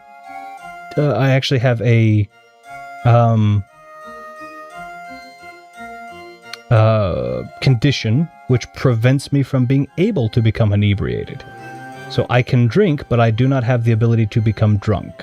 Is your wife okay, by the way? Last I was here and you mentioned her, she was going through some... She is doing much better. Yeah, she was having a tough time of it, but we got through all of that. It wasn't a marital issue. I want to be very clear. She was just having some trouble, and but she is doing, I think, quite a bit better. At least I hope so. She seemed to be when I checked up on her a bit ago, and then this morning was okay. We were able to talk and such. So yeah. I've not acted on stage since 2015, and I don't drink, let alone beer. Still, I'll never know. Yeah, she's doing okay. She's doing all right as far as I can tell. She's doing pretty good. Happy for you too, then. Oh yeah, thank you. Yeah, it wasn't a marital problem. Just to be very clear, it was a different type of problem. Just a different type of her not feeling super well in a way, but no, she's the sweetest. So.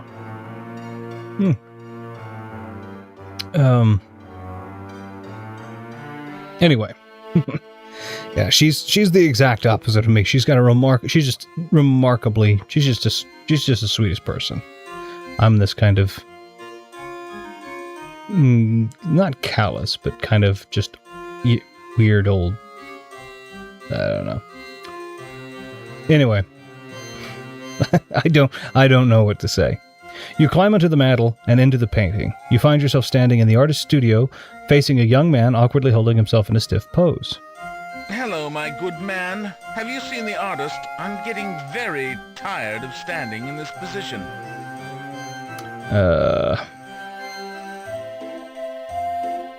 No, I haven't seen him. Well, I'm not sure how long I can keep this up. I'm only doing this in order to fill time anyway. Who are you, by the way? I'm a traveler. Nope, that's not fair. I'm here to kill you. There's no way. He's got the amulet on. I can't do anything about that. Jewelry salesman, can I interest you in your amulet? I'll trade it for the one you have, of course. He knows how magical his amulet is, so that's not going to work. I'm a collector, and I was wondering if you'd be willing to part with it. I guarantee he won't. I'm a messenger from your wife-to-be. She sent me with the dowry information. I could fake being the dowry messenger and ask for his amulet in trade for his wife. I'm a messenger from your wife-to-be. She sent me with... I've seen the film titled The Artist, if that's what you mean. Wait. What does my little doe want? He looks at you suspiciously. Yeah, there's no way that her stepfather's going to let that slide. That's not going to matter. You're really a painting. If I can actually make this real... Yeah, let's do the amulet. Quite simple. She wants your magic amulet. She wants my amulet? My most prized possession? I don't believe it. How do I know you aren't lying? Yeah, trust me. That's not going to work. Oh, trust... the actual trust me.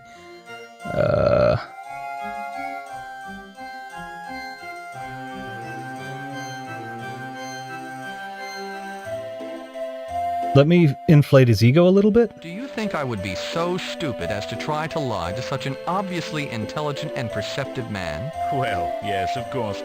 However, I must verify this information, as I'm sure you understand. I can't just give away something this valuable to someone who claims to be a messenger from my fiancée. The person she was to send was supposed to know some very personal facts about her, things no one besides me would know. If you can answer these questions, I'll believe... Do you trust me? Yeah. First, can you tell me what her favorite bedtime story was? I can. You have read that. I read your journal. The bouncing beans? Interesting. Now, tell me this. How many stepping stones were there over the old creek where we used to be? You should not... This is like writing down your password next to your computer. This is the same equivalent. There were 5. 5 the last, right? 5? There's only one more. What did I whisper to my lady the first time we met? How much? You were asking her how much she loved what she loved. That's correct. You've answered all of my questions. I have no choice. Yeah, this man has written his password down next to his computer, so to speak. I told my lady I would give up anything to be with her. She obviously wishes to... Oscars update F in chat for a bunch of people. I don't know what that means, but I'm sure it's not good. F usually is not a good. That my love for her surpasses any material item. He sighs heavily as he removes the amulet from around his neck and hands it to you. You bow and walk away out of the painting and back into the house. Okay, and I now have... after you leave the portrait, the spell wears off and the portal closes. 15 points. I now have it. I'd like to wear it. You drape the amulet around your neck. You feel much safer. So I have the amulet, and the amulet works, and I am technically invulnerable now to harm. What this might also mean is if I go and give this to Hugh the Hand, they will stop pursuing... I may have just saved this man's life, too. They will stop pursuing this guy. Yes. Is there something else? F in chat means press F to pay respects. Oh. AKA they died. Notably, the guy who composed the Mission Impossible theme is no longer there. Oh. Oh. I thought F was like for... because... okay. I wouldn't have guessed that at all. I have the amulet. I have the amulet. Here it is. I didn't think you could do it. Now I have no doubts that you're perfect for the Brotherhood. Come with me. Hugh accepts the amulet with surprise. Hugh strides to the door, with you tagging behind. He leads you up the front of the tower. With motions too quick to follow, he rendered in the blink of an eye, he has opened a concealed door. He ducks inside and motions you to follow. This is the tower. Talk to Hugh Laurie. No, not Hugh Laurie. To the right is the storeroom where we keep the key crystals. You'll learn more about those after you've joined. In front is the legendary treasure room, and to the left is the initiation room. It is here that we go. Diane Keaton died? When did Diane Keaton die? Hold on.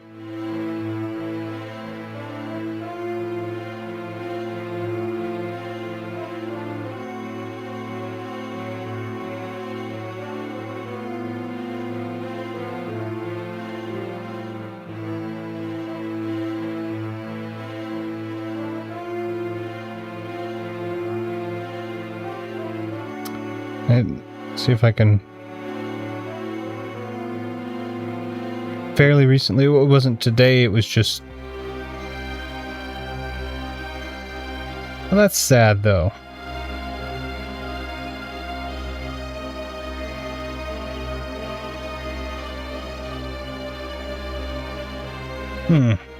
October 2025. Okay, so it wasn't just now, but it's still, I mean, 6 months ago or 5 months ago. Still. I noticed that you've taken a beating recently. This healing salve should help. A good assassin is never without it. Wait here. I will be back in an hour or so to proceed. He's healing me up from the beating that the kid gave me. Think about the pain involved. He walks out grinning evilly. Okay. The table is roughly hewn and covered with old and faded stains that look suspiciously like blood. Can I move this table? Ah, I can push it. You slide the table underneath the shuttered window. Can I open this now? You climb onto the stained table and flip open the shuttered window. The sun bursts through the opening, somewhat obscured by the distant shape of the floating continent of Sharthea. Sharthea. So, okay, alright. So, what does the paper say about Sharthea? Sharthea. Bye. Bye. Bye, bye, bye, bye, bye, bye, bye, bye. The tower walls rise out of sight. On them you see a door to each side and a multicolored fresco ahead. Can I open? The oak door to the right is closed and locked by a metal monstrosity, of which you've never seen the like. Until the door is unlocked, you're not going through. The tower walls rise out of sight. On them you see a door to each side. Okay. Can I... That's the door I just came out of. That's the door. The door is securely locked. Okay, so let's take a look at this. There's no obvious way. Oh, the hands are different. Hold on. You, hyacinth, topaz, opal, iron, ruby, marble, bloodstone, umber, diamond, emerald.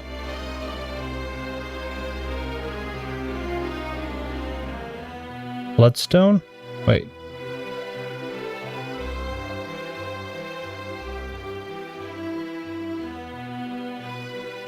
I thought so. Bye. Bloodstone, umber, U. Because that island was there. The U hand slides into the wall and then pops out again. You hear a quiet rumble like hidden gears turning. Slowly the wall splits and swings open to reveal... I didn't read the rest. It went too fast. Let's go in here. For a treasure room, this chamber is surprisingly bare. Its only distinguishing feature is the platform in the center. You step onto the wide platform to get a better view of the entire room.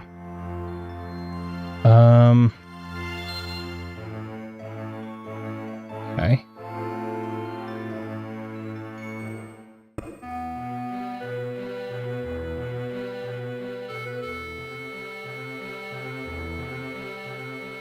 You sneak towards the outer door, but there's no way to get by the guard there. Okay. Where do I go? For a treasure room, this chamber is surprisingly bare. Its only distinguishing feature is the platform on the center. The pedestal is hexagonal in shape and flat on top. A gutter runs around the surface, much like an indented frame. Can I put this there? You carefully place the marker on the pedestal, but nothing happens, so you pick it back up again. Okay. Wait a minute. Can I lock this? Pick this?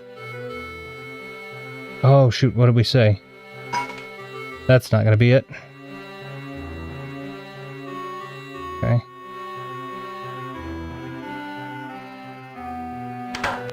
That's the last sound I need to make.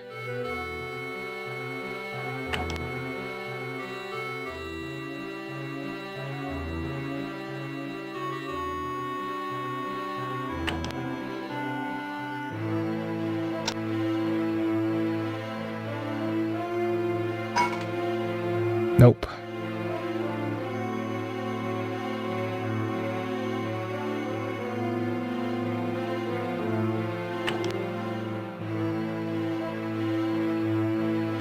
Nope. I need to figure out...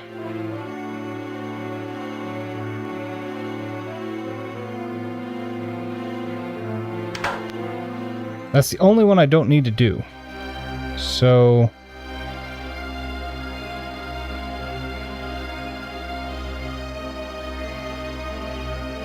It's gonna be... Tick... Thunk.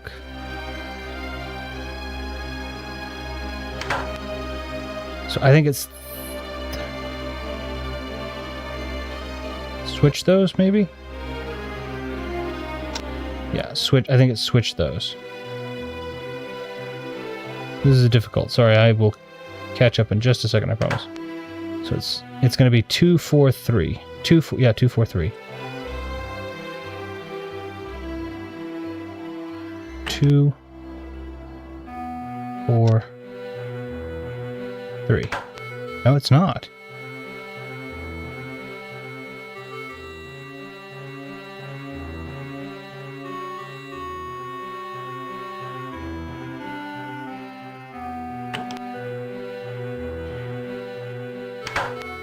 Three, 4, 3, 2, maybe. 4.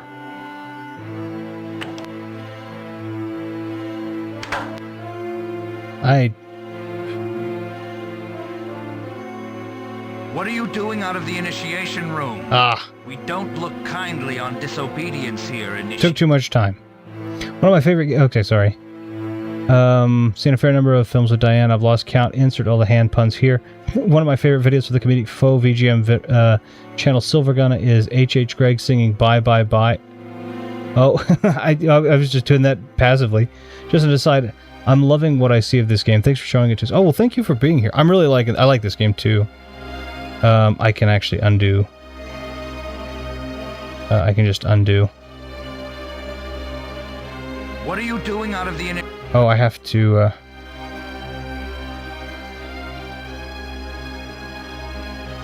What are you doing out of the... Oof. Is it going to happen every time I put this in? What are you doing out of the... Yeah, it is. Hold on. Let me undo. What are you doing out of the initiation room? Can I go back into the initiation room, though? I hope you're ready, my friend. Don't worry. If you're truly who you say you are and have no designs other than joining the Brotherhood, then everything will go fine. Unfortunately, the Brotherhood has ways of finding out when the candidates are only after their treasure. Later, your body is dumped in the plaza outside the tower. Oof.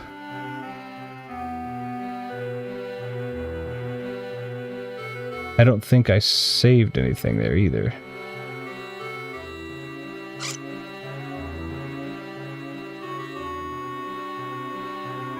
Can't use undo after that.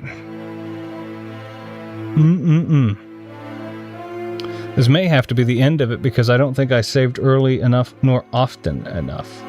So the next action I do will always result in him catching me. What are you doing? So I think I'm going to call it here because I'm going to have to go back to my original save and redo all of this and then save it again. That's okay though.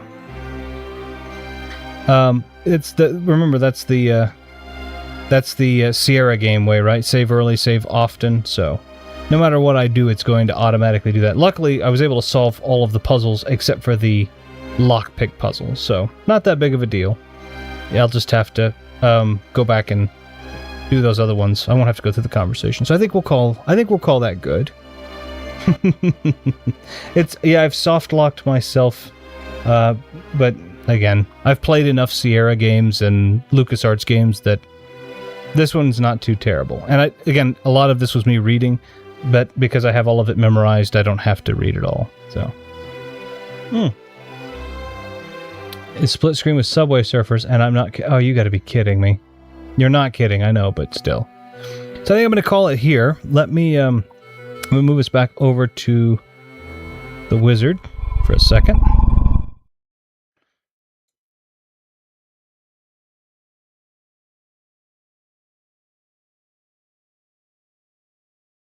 And I will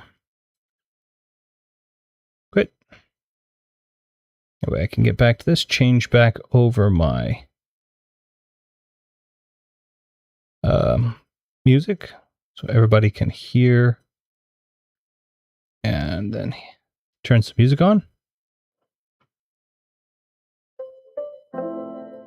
And now we'll move over to the ending screen. There we go.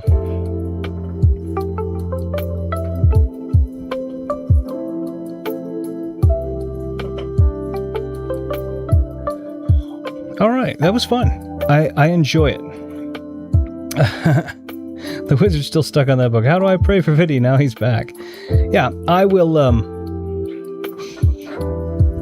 I'll get back to where we're supposed to get in the game. Again, most of it's already written down, so all I have to do is just go back and do it. I'll save when I'm in that corridor, and then we'll start back up basically where I was, where it's just I'm going to save before I try any lock picking, and that way I don't waste any movements, and then that way from there I can kind of try to play with the lock pick a little bit. So it was, no big deal.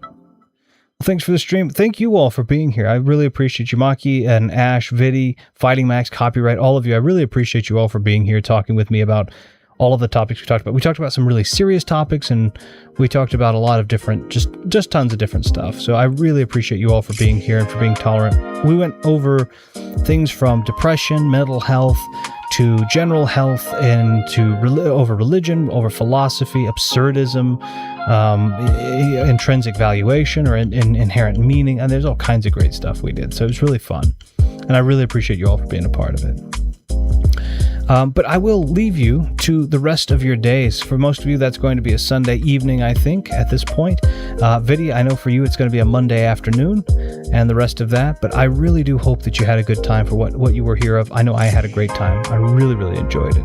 A toast, if you will. Are we talking about a heat-hardened bread, or are we talking about a lift of glasses? Cheers. Yeah, a toast. Oh, I see what you did. But yeah, a huge thank you to all of you for being here, for talking with me, for keeping me company, for watching me play this silly little game from 1994. It's a lot of fun.